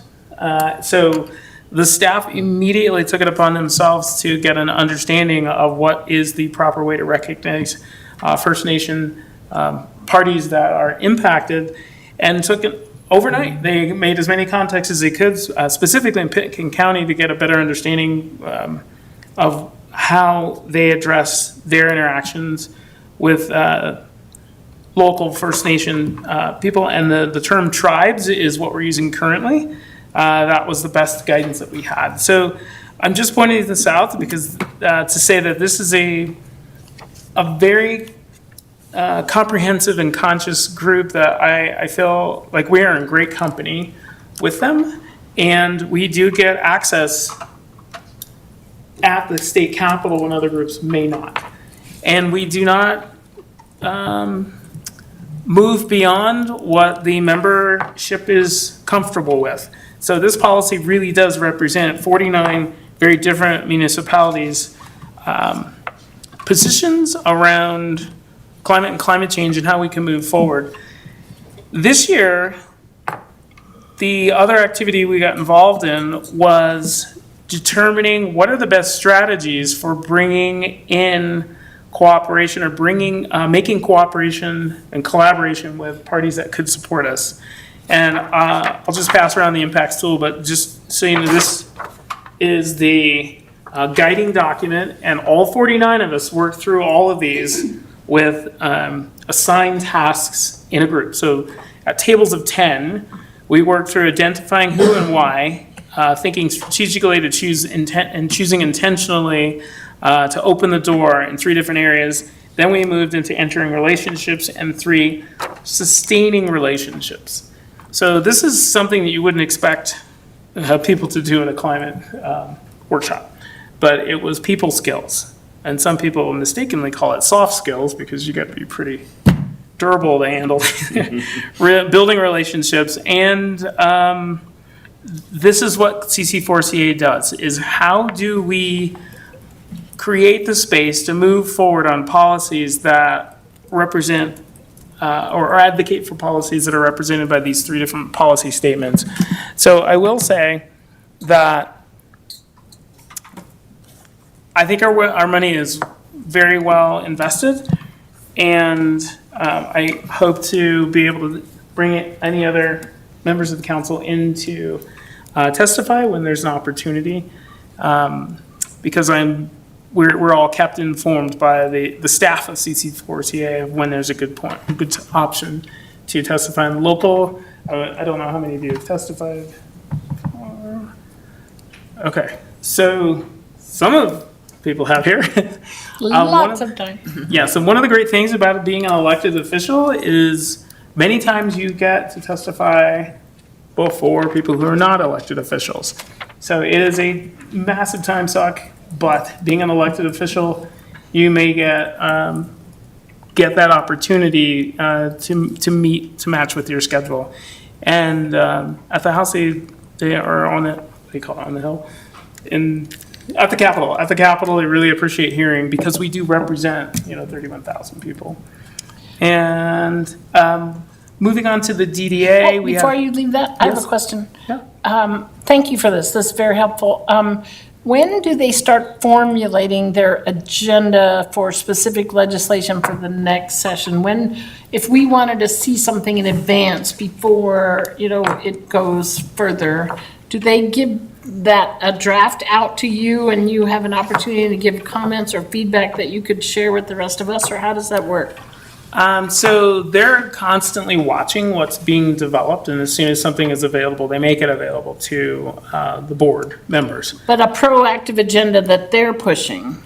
That's yes, we do have a legislative agenda, and I didn't want to drown you all instead, but I can get a copy of what it is. And we don't know what's going to come up. Right. But we know what's we think is important to talk about. We're kind of anticipating what will come up, and one of those is virtual power plants. So, what is that?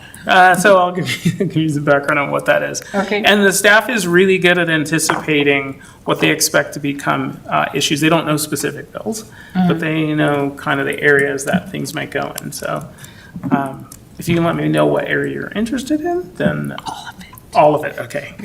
Yeah, maybe put you on the email list. Is that helpful? Yeah, that'd be great. Thanks. I was just going to say with the DDA, we're looking at the wayfinding and planning to present to the public the DDA. At the same time, we have the wayfinding, and it is a comprehensive look at how do we improve upon the way that people move in and out of Lafayette. And when I mentioned the pathways, that's one of the considerations. When people move in and out, it's not just by car. There are other ways: walking, biking, however your device gets you here, if you're on a device or mobility. So I'm really looking forward to the entity that we do bring on board to do the wayfinding. And there's no Director Keating is amazing at providing a very broad